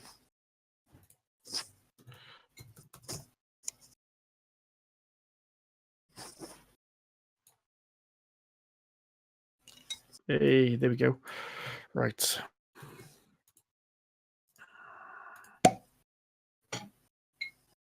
That was a good, satisfying pop. It was. It was, wasn't it? Particularly appropriate for the venue. Whereas I tried to wrestle mine out with my mouth. I did have to do that a minute ago because it was a bit of a beast, this one. I decided to leave the wildebeest tonight alone, so I'm on the sherry barrel-aged Greenwich Ale, which I found in the cupboard. Oh, very nice. So aged for 6 months and then blended with London Porter. Very nice. Go wrong. Very nice indeed. Right then. So there you have it, guys. So what were you doing, Andy? I take it the fight hasn't quite kicked off yet. It hasn't quite kicked off yet. Everyone's kind of standing round, nervously holding weapons. Everyone's stood up now. The bar staff have gone and locked the door behind them.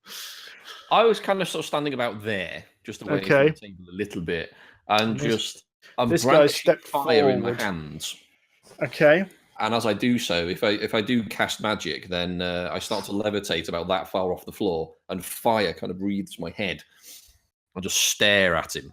Do you really want to be challenging a sorcerer?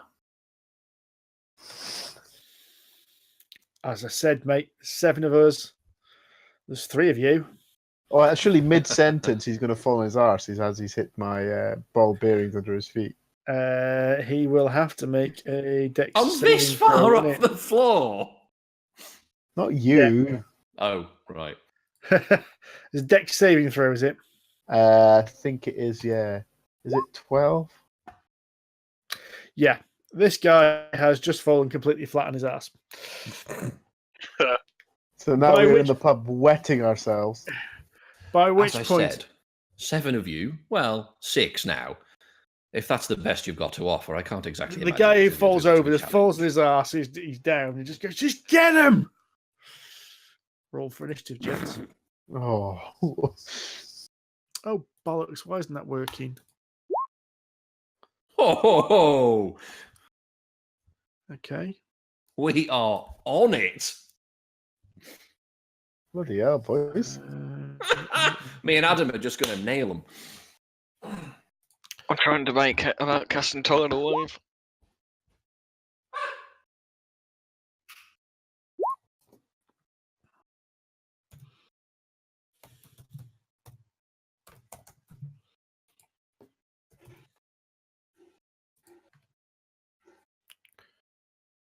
Okay.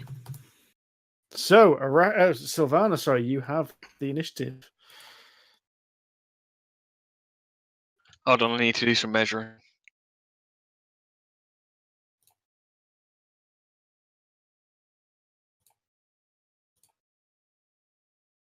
Ah, that's why.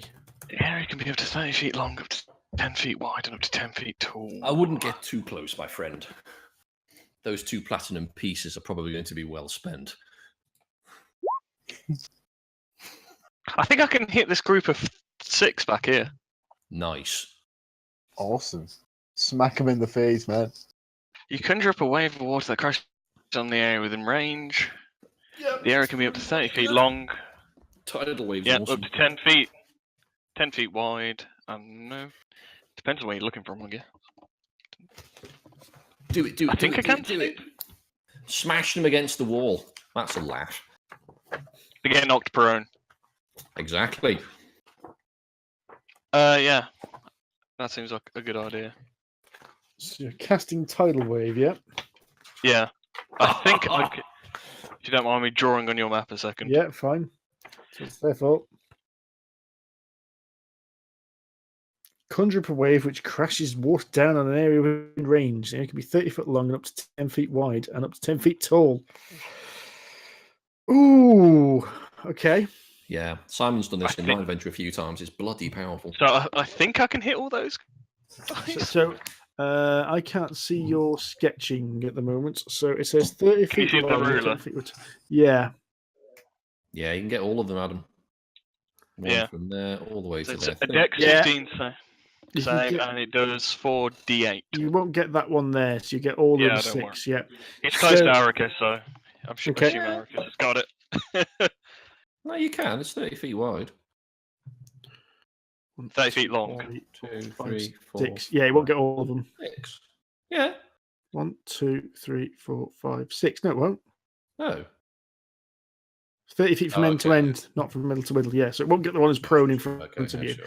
Okay, so you summon this massive tidal wave of water from nowhere that kind of appears kind of here, and it just crashes against the other 6, throwing card tables and chips and beards everywhere. Right, I will go from. I'll do them clockwise Yeah, I need- order. You need it's to roll so for hard. damage. Yeah, right, 4d8. Is it /R or /roll? Slash R. Well, it doesn't Or- matter. Or you can use the dice thing at the top. Oh, yes. So Nice. 18 points of damage, and they'll be not prone, but on a save, they take half as much damage. Okay. Aren't right. not prone, I guess. Yes, they still stand up. So I'll start from this one here. And as I said, I'll do clockwise. So it's a deck save. What's the difficulty? 15. 15. That's a fail. That's a fail. That's a fail. That's a Wow. critical fail. That's a fail. That's a fail. Eat shit, apparently. Wow. This massive wave comes out of nowhere and crushes them, and it's just like knocks them flying backwards. So they knock into walls. They knock into this wall here. The first table smacks one of them in the head to this horrible crunching noise that can be heard across the bar. But when all this water that appears from nowhere dissipates, there's just this mess and 6 dead bodies on the floor. In front of Bloody you. hell. Eat shit. Fair play. Nice. That was outstanding. It's very lucky they all fucking failed the dexterity roll. Nice. Oh, yeah, the one guy who survived is the one guy who tripped up and was on his ass, and it's now like what Suddenly the got fuck? no mate. Yeah, all of a sudden his backup is no longer there, and he's kind of like, Well, I'm now going to assume that this combat is well and truly over. yeah. I just step forward and loom over him. 7, you say? I appear to have made a miscalculation. Indeed, you have. I suggest you behave yourself and you tell me exactly what we need to know. Or there will be trouble. Oh, all right, mate. Well, what does he need to know? Rumour has it you've been going around this town causing a little bit of bother in a boat. No. We haven't been causing bother. We've been protecting people. Protecting people from what? Yourselves? No. The howling fiend. Uh-huh. And who commands the howling fiend? I don't know. Some Derek the Drownder? Derek. You mean Beric? No. No. Definitely Derek the Drownder, they call him.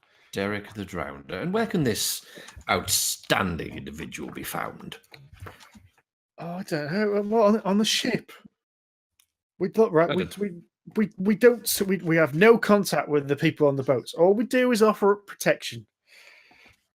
And how much does this protection cost? Oh, depends on the size of your boat. We can make a reasonable deal. You know. I'm not looking to deal. I'm telling you, you will cease your little operation here, or you will be joining your friends in Davy Jones' locker. Okay. That's fair enough. But that means without our protection, that means that everyone's just going to get attacked now. Based on what we've just done to your friends, I can't imagine a large wooden boat is going to be much of a problem for a man wielding fire. Oh, obviously not. No. Now, where can we find this boat? As I said, mate, I don't know. We just paint the squiggles on the side of the boat, and those ones don't get attacked. It must have been. Why cheap. do you paint the squiggles on the side of the boat? Who told you to? I can't say that. Oh, I'm sure you can, and I'll just brandish some fire in my hand. Step forward, and he will cast suggestion on the guy. And I suggest that you can say everything you know about the boat and why you're here, and tell the truth. He's very persuasive. Okay, so diddle-a-diddle-diddle-do. DC 15 Wisdom, I think. DC 15 Wisdom. And he has failed. On a failed save, it pursues the course of action you described to the best of its ability. Well, I could get into trouble, but Valish will kill me if he finds out I told you. Ah. Mr. Gant, we are aware of his work. Yeah. Oh God, I'm in so much trouble now. Yes, you are. Right. So, as you're in trouble anyway, you might as well tell us. Valish doesn't control the boat. We don't control the boat. We've got a person on there. We've infiltrated the crew, and we've got one guy on there.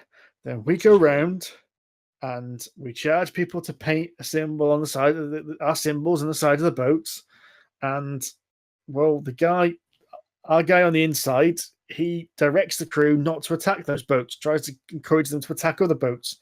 And so far, it's working rather well. Oh. I suggest that your little racket is about to end. What's your man's name? His name's Pius. Pius. On the boat. Sorry. The boat. You're breaking up there. Breaking up, Derek. So when you start, it's really distorted. Say something first, and then say a sentence. How did he get on the boat in the first place? I don't know. Valish must have done something. The guy's a really powerful wizard. He must have told him something, or cast some kind of spell.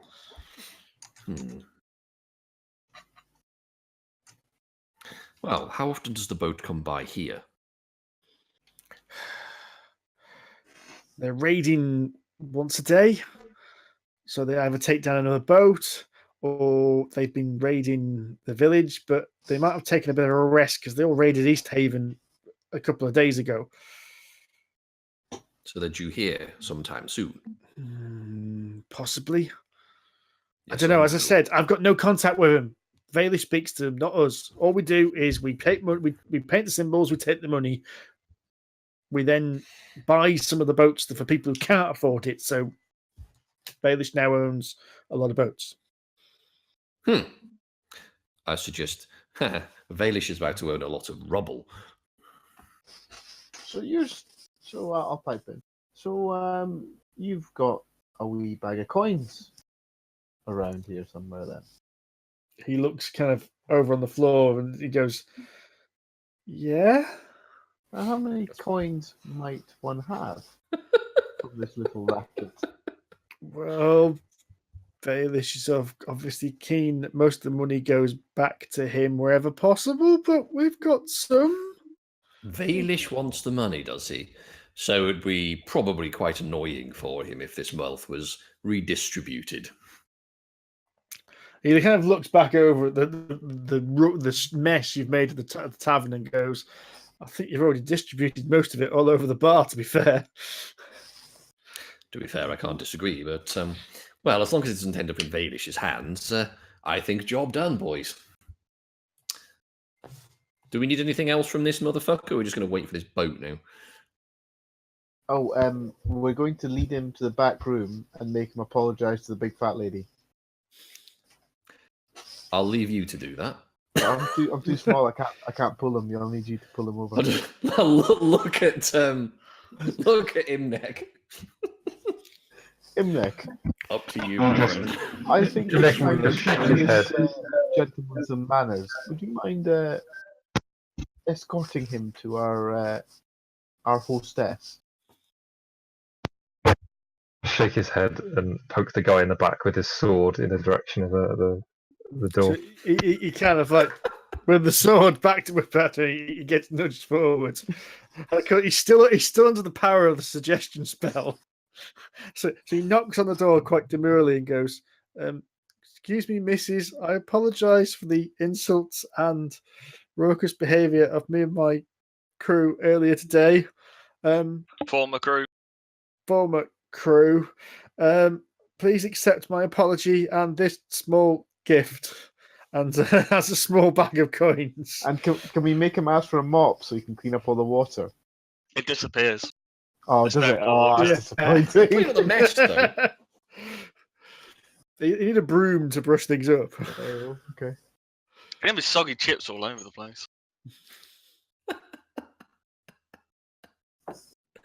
At this point, Arrakis is just going to sit at one of the erect tables and just drink the rest of his beer with his feet on the table, looking particularly smug. What do you think the best way to get on that pirate boat would be, given what you do know? Risky. Either try and find their hideout and say you want to join, or get them to attack you and surrender. Do you know where the hideout is? No, as I said, everything goes through Vailish. I think the easiest way to find their attention will be to sail out in an unmarked boat and just await their presence. I'm sure it'll get their attention quickly enough. Might be. Tell me, where's one of these boats that Vailish has that you have taken over for Vailish? Created. In the harbour. Run out to us.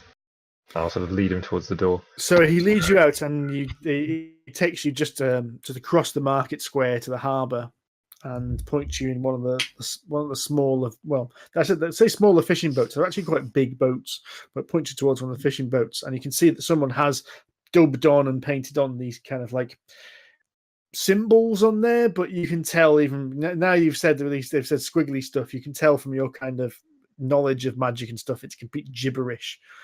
It's what someone who thinks what magic should look like has written. Let's raise an eyebrow direction. We'll memorize what it is, and then he'll just use his prestidigitation to clean it off. Memorize it so that if he needed to, he could prestidigitate it back on. Okay. We clean the rest of the boats up as well. Just turn around. I mean, as much as I would love to burn every single boat in this harbour because Vailish pretty much owns them all, just to piss him right off, it seems a little unfair to the actual owners. Shall we? Imnek also don't do that. Shall we have this fine cooperative gentleman come with us? Oh, I like the sound of that. How delightfully mischievous. Let's do it. As I'll rock up on the dock now with 2 kegs of ale, cheeky smile, and a rack of lamb. Right? Are we going fishing, boys? It would appear so. Right. Who can drive this bloody thing? Well, I think that's what our friend here can help us with. Chop chop, tally ho and all that. Batten down the hatches and splice the old main brace. The suggestion spell doesn't work, then the suggestion of a big shiny magic sword in my hand hopefully will be enough to convince me. Shortly followed by a quick fireball at the Jaxie. That's fair enough. That makes perfect sense. So yeah, he leads onto the ship and he manages to. You hear him. He wanders off a little bit because some guys sorting the rigging out and speaks to them, and it appears that those are the people who run the boat, who used to own it. And he comes back and says, "Well, I've convinced them to take you out into the open waters of the Lac now. If you'd be willing to step aboard." Yes, keep an eye on them. Yeah, Imnek will. Is suggestion a cantrip? Well, concentration 8 hours duration. Oh, right. Oh, well, we're fine then. Nice little spell, that. Yes, I can't imagine 8 hours. It's going to take us 8 hours to get into the middle of this water. Right then, to the ocean. I shall stand on the bow of the boat where it's safe and just point forwards. You can stand on the bow. Imnek will sort of like just sit down somewhere and take a short rest if he's able to. Otherwise, he'll just sit around. We'll do the Titanic. I'll do that for you. I'm going to go find the captain's chambers and sit drinking and eating my rack of lamb.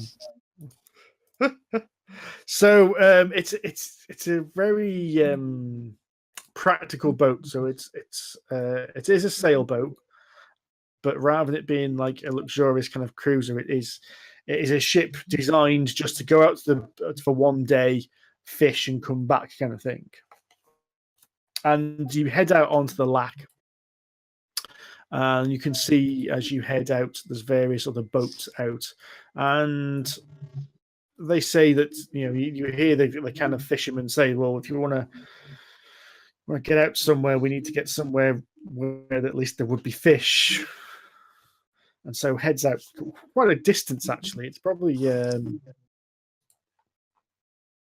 let's just see, how long will it take you? Yeah, it's about 3 miles out into the middle of the Lac. So it's quite a considerable time. So yes, Imnek, you do have time to have a short rest while they sail out there. And it's this point that the kind of fisherman comes up to you and goes, what exactly do you want us to do? Look inviting. Well, we could raise a flag. What would that do? Well, we fish here for the knucklehead trout and the big fish, and one of them is worth a lot of money because of the actual knucklehead skull. That's the big thing. It's the big money maker. So what tends to happen is a ship that lands the trout tends to raise the flag, so other boats from the same town can come help them if need be. So we could raise a flag and see if that attracts the attention of the Howling Fiend. Let's do that. Oh, by the way, can you swim? Yeah. Good. You may need to. Oh.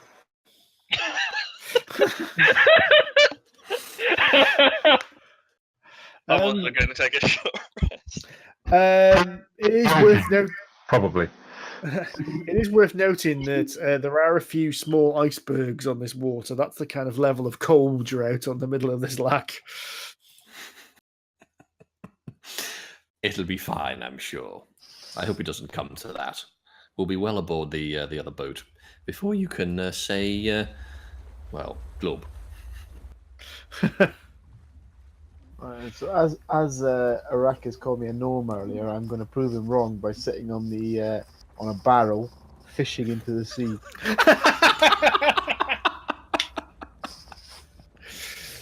This Arrakis is a gnome. Indeed, Yes, and you you look should. exactly at home. Okay, so It's a shame I don't have a camera. you kind of just stay there for a while. Just the ship's dropped anchor, fishing rods are put along the side, and try and catch some trout. They hoist the flag, but to be fair, mostly the lake's quite quiet. You can see both the Luskanite who you've convinced to help you with this endeavour, and the fishermen who ran the boat are all very nervous because they've been trying to avoid these attacks for some time, and now they're sitting there desperately waiting for one. So the crew are definitely keeping an eye out from all sides.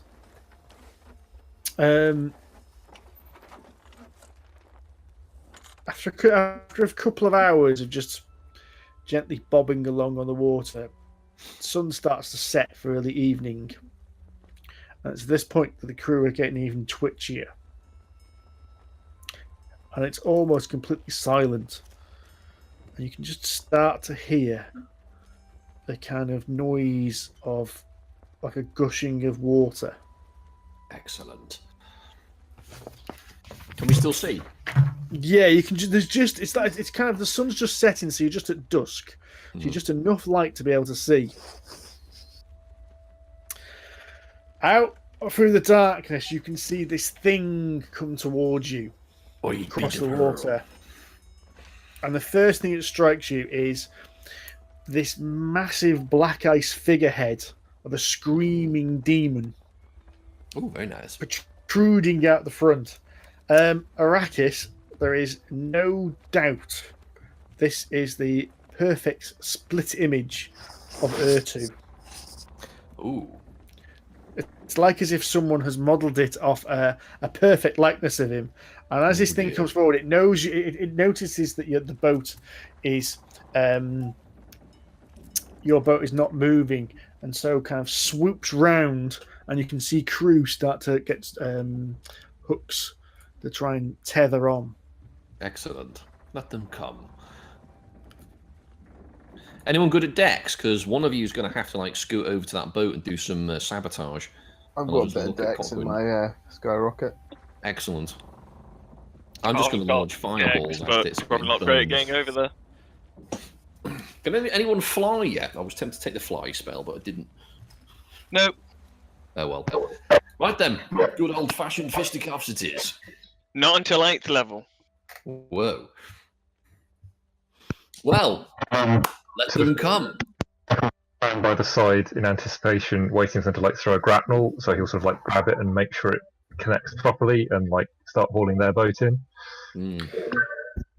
Okay, so you can see that these men on the boats, they do that. They sling a grapple to try and pull closer, and they're all starting to cheer now and kind of trying to intimidate you.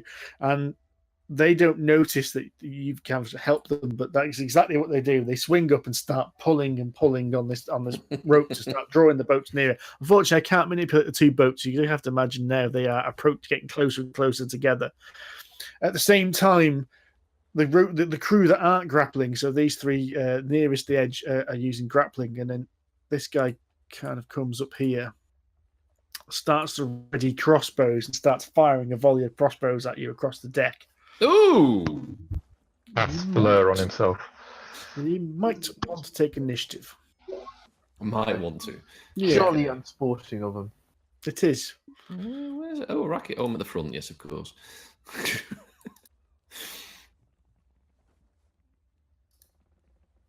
Come on. Why have I not got an initiative thing coming up? Oh, there we go. Ha! When it matters. Yeah.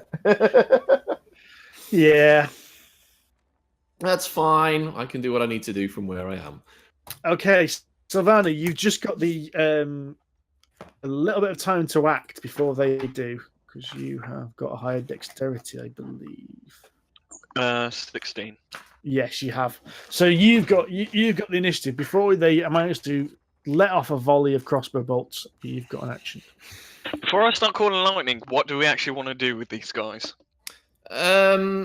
Well, the idea is that we basically want to We want the quiz boat. the quartermaster or the captain of the ship about what the hell's going on, and also ultimately probably sink it. No, I think we want it. We want do? the boat. Yeah. Thinking it would be a good way to get terminate rid of everybody the on black board. Sorry, I didn't get all of that. The echo happened. Way to and get then- rid of the black guys. Right.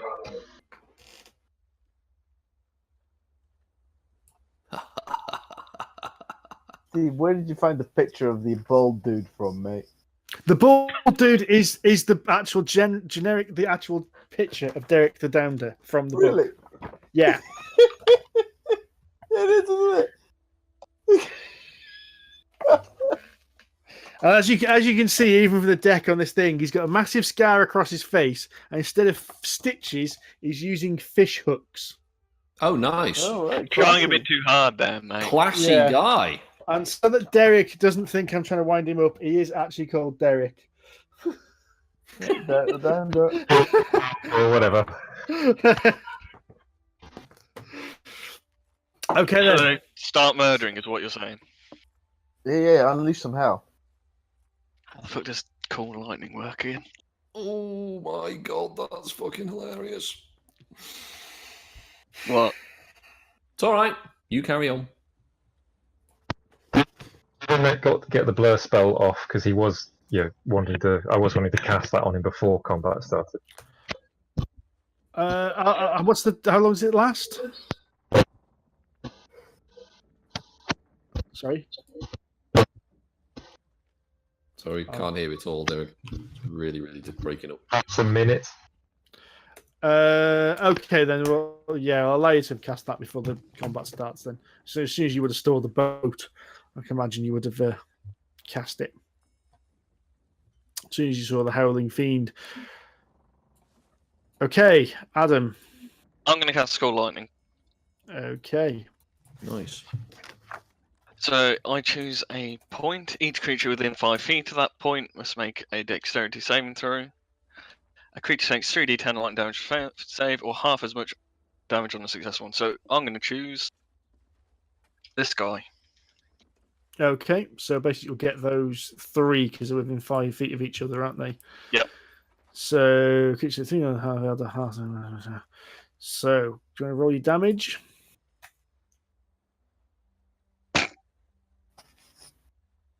Sure.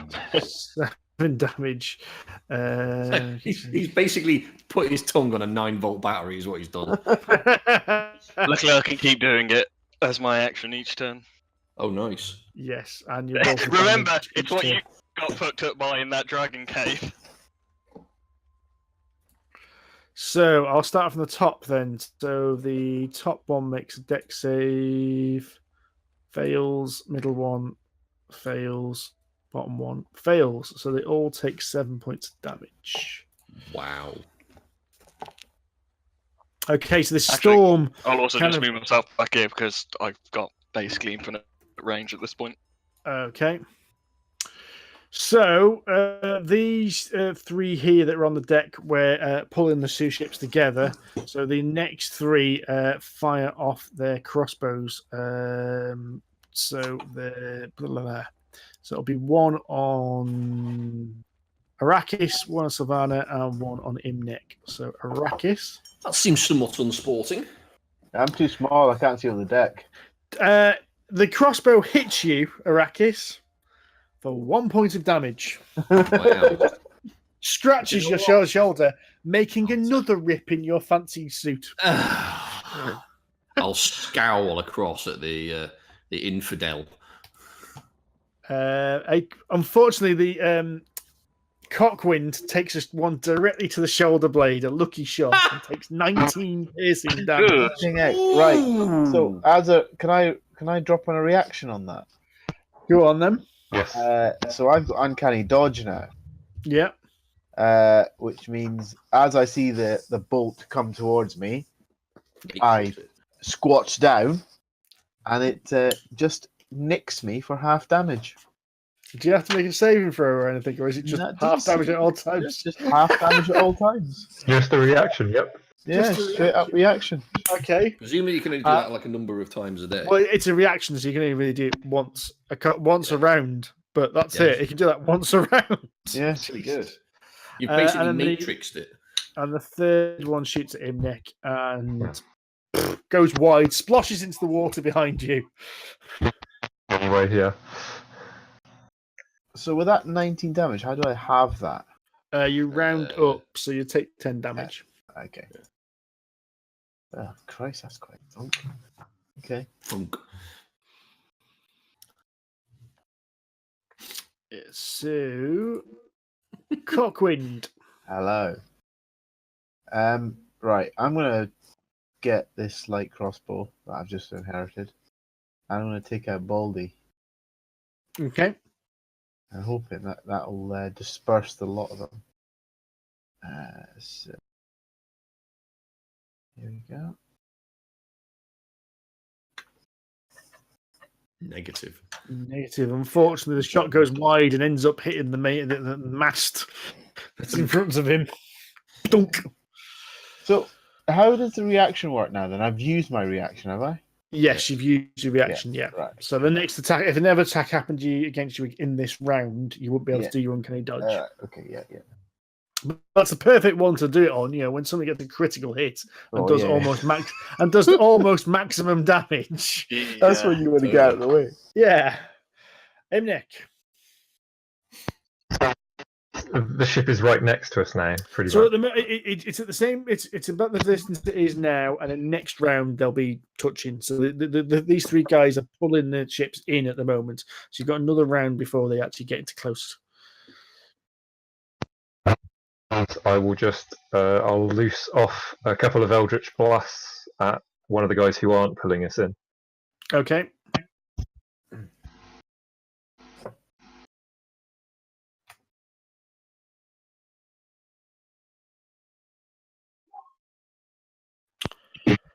Separate Blasts.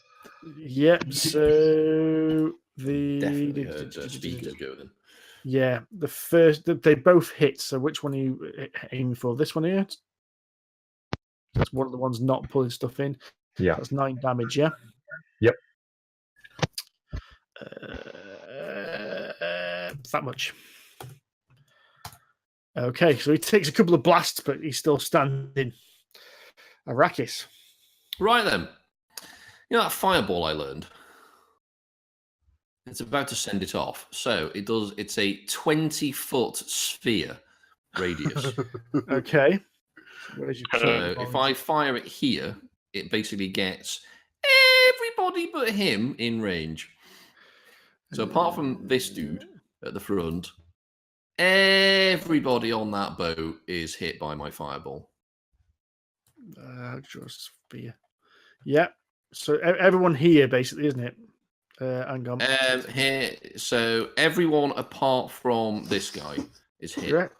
Is it 20-foot radius or 20-foot diameter? Yes, 20-foot radius. That's quite The big spells. It's a good big spell. It's a good spell. Third level is when it starts getting extremely tasty. Oh yeah. Right, bitches. So essentially, fireball, 20-foot radius sphere. Target takes 8d6 fire damage on a Dex save. As I said, extremely tasty. Yeah, okay. Roll for your damage then. Is it hang save for half? Because Yeah. 86 fire damage on a failed save, half as much as a successful one. Ooh, what's that working? Hang on. What the hell? Stop it. Why's that not working? I think you might just have to roll the damage. God damn it. Right, okay, fine. Oh, I see. It's all right. I've just cast it like 4 times now because it's been asking me what level I want to cast it at. Ah. There you go. Take the first one then. That's a lot. Cool. That'll do me. Okay, right. Let's start at the top, shall we? Right. So it's Dex saves, you say? I don't So- like pirates. Yes, it's a dex save. Good old fireball. And it's a DC 15, yes. Yeah, DC 15. Okay. Where's me thing gone? Second one. He saves, so he takes 15 damage. Put him on that much.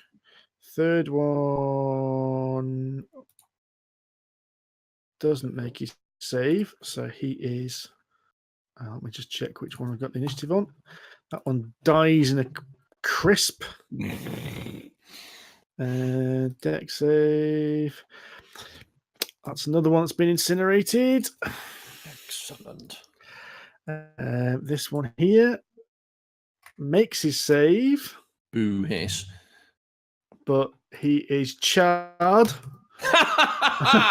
Thank you, Derek. Good start. Softened him up. He there doesn't make his save. Wow, Puts you're him doing on bad. that much. I bet the That big one bad there. saves.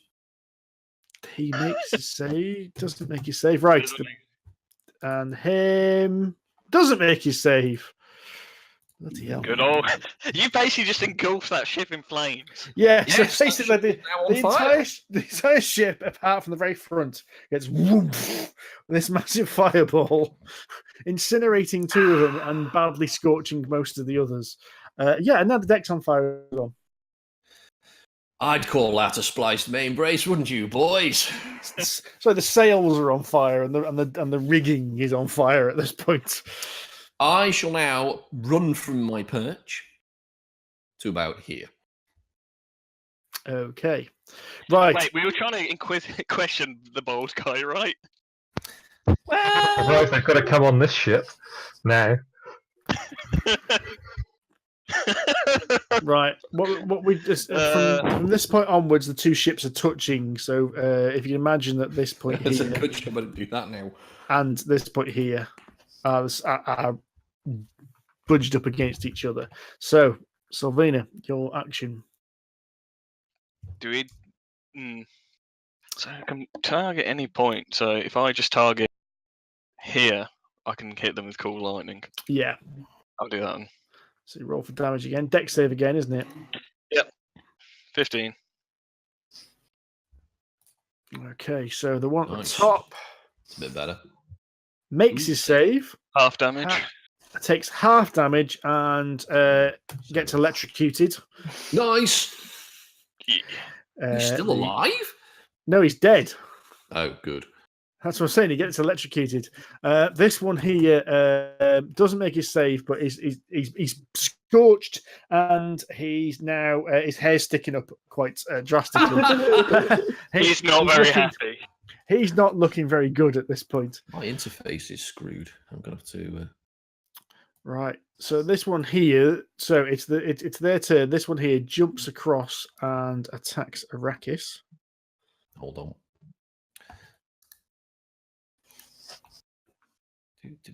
Sorry, I've got to... You've taken 7 damage. You've taken 7 damage. 7 bludgeoning damage. Yeah. What did he hit me with? The mace. No. Bludgeoning damage. 22. 23. 23. Yeah, okay. Not shielding that. No. Okay, cool. 7 damage, you say? Okay, cool. Yeah. So this guy runs to there and jumps across as well. How's your dex, Andy? It's been better. It's not Okay, terrible. that in consideration. What's your armor class, Andy? 15.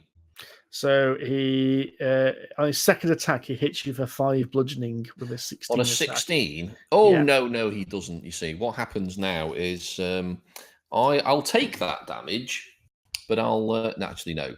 I'll cast a shield. Fuck him. Okay.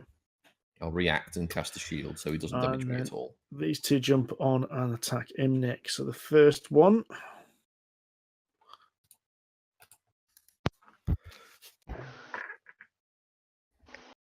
Use a blow. Both misses anyway. Misses anyway. Yeah. Hang on a sec.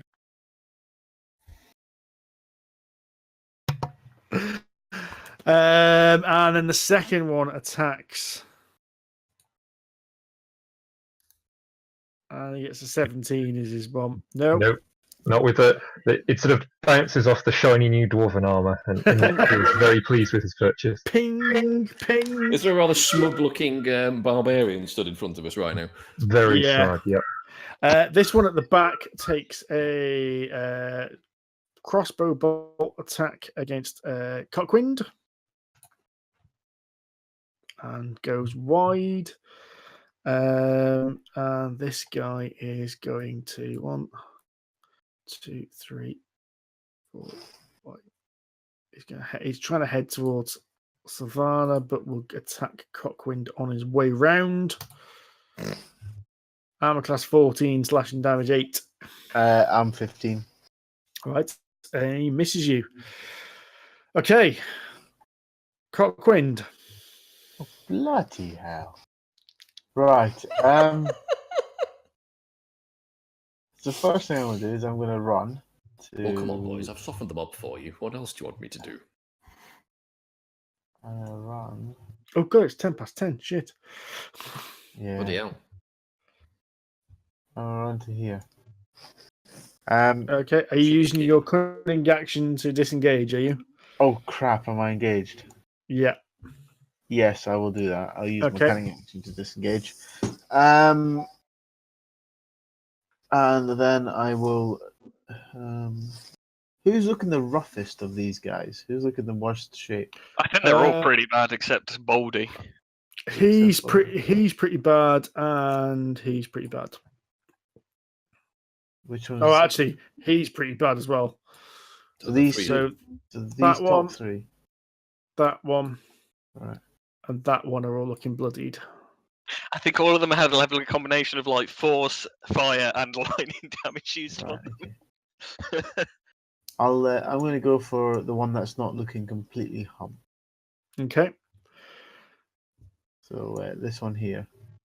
Okie doke. I'm going to hit him with that. Got to have landed. That has definitely landed. And I'm not 27, even gonna, Jesus.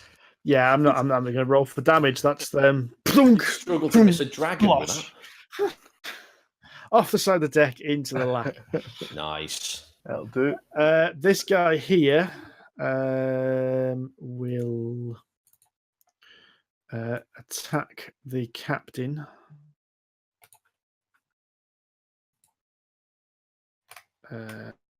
Which he doesn't hit. No, he doesn't. Okay, Imnek. Grin at the guy who bounced his mace off his armor and try and slice him down the middle with his sword. Okay.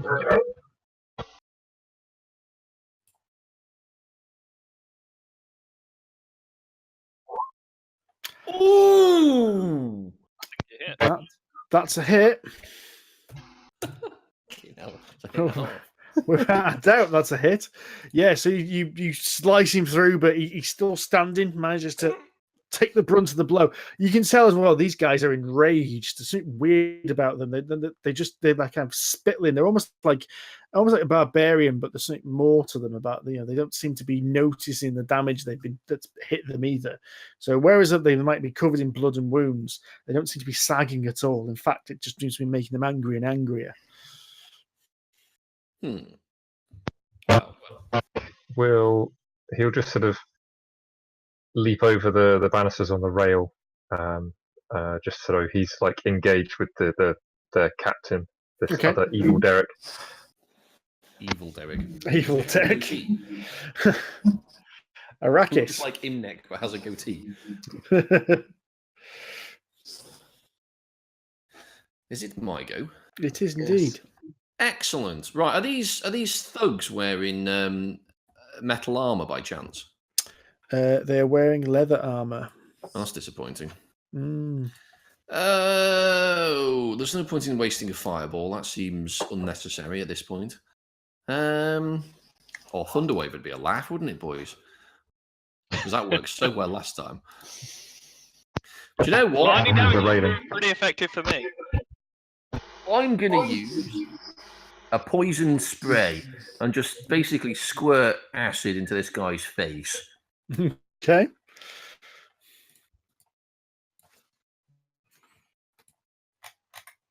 So DC con save, which he fails. Boom! And it takes Die 11 in bed, damage. you Trojan pig dog. Ah! Is that all it does? Is it just damage? It doesn't do anything else now? I believe not. No, I think that's all it does, rather disappointingly. Let me just see if he's poisoned for a turn or not. Poison spray, poison spray, poison spray. Oh, it's a cantrip, isn't it? So yes. It is a cantrip, yeah. Yeah, that's fair enough. Yeah, no, it doesn't. It's just poison damage. That's all Okay. it does. Fair enough. Sylfina. Oh god, there's still people alive. Fuck. I'm afraid so. I can't cast Call Lightning because I can't do without actually hitting an ally at this point. Unless you're feeling confident in your deck Guy near save. the boat, isn't Andy. there? No. There's Well, a random maybe guy get- near the boat if you want to call My lightning. dex is +2, mate. It's not terrible. Hmm. Rather you didn't. I know. Oh, the other boat. Like, start swinging that I'll swinging just get- sword around. I'll cast it in the where that one bloke on the boat still is. Then. Okay. So he gets a dex save, doesn't he? It's 15. Or he takes. Yeah. He takes half. Takes 11. It takes 11. Okay. Blam. He's still standing. Just. Just. He's starting on a fiery boat, so I can't imagine he's too okay there. Right? Yeah. Right. He returns fire at you, Sylfina, with his crossbow. He misses. And he misses. Lol. drastically. Derek is going to do now. Imnek should get an attack of opportunity now.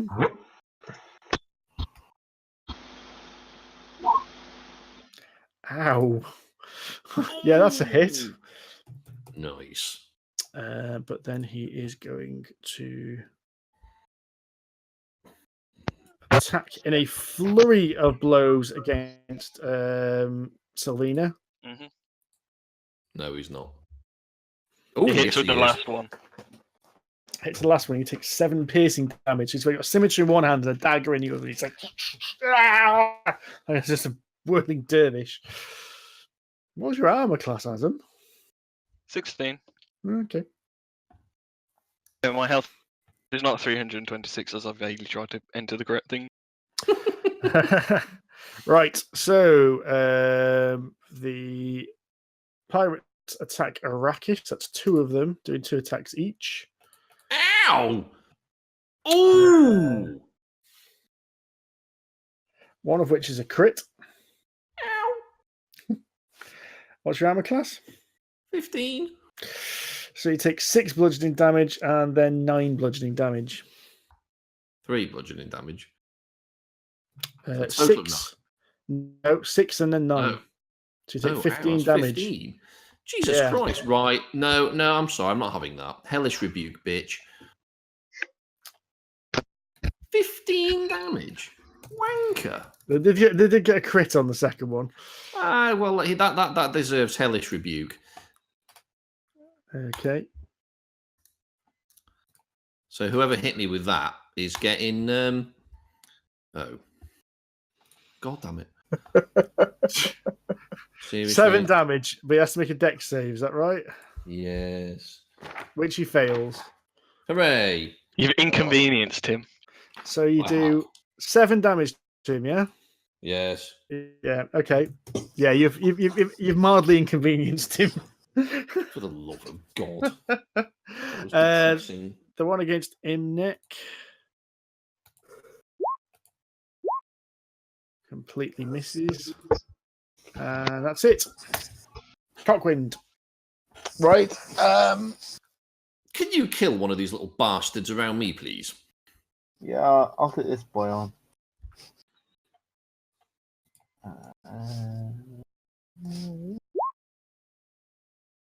That's a hit.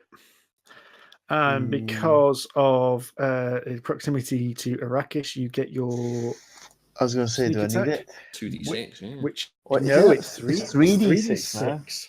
Is it now?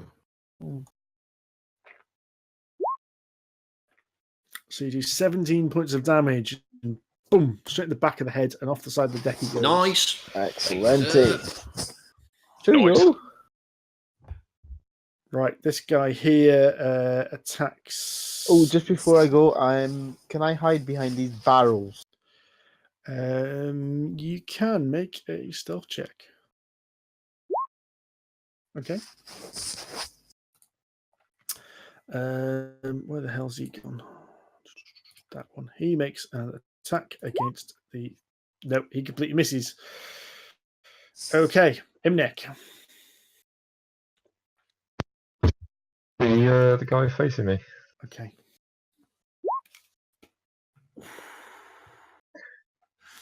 Nice. Turns out dueling plus magic weapons plus being able to use your best stat. It's quite good.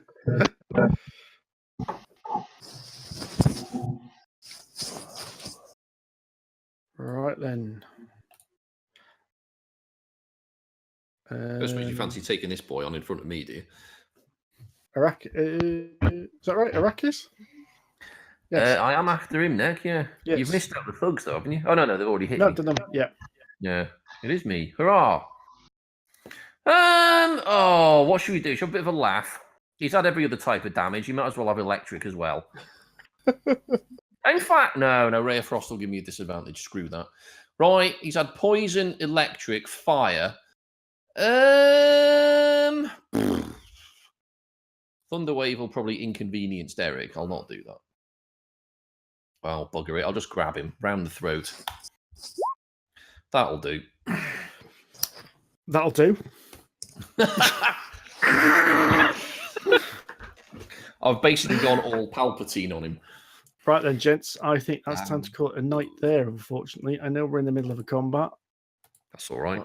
But I mean, he's pretty fucked up. It's he's more the only one left. slaughter. Oh no, wait, there's one guy on the boat over there. yeah, there's That's one guy on the mine. boat. I will a slight amount of metagaming. He's got like 3 hit points left. So the first sneeze in his general direction is going to take him off the board. It's just it is. I'm going to have to call it a night at this point. So we'll leave it at that point. You've dispatched Thank most you, of the crew, and only the captain remains. Boom. Excellent. Yeah. Thank you very much, Steve. Thanks, Steve. Thank Nice you. good session again. Awesome. Cheers, guys. Hang on.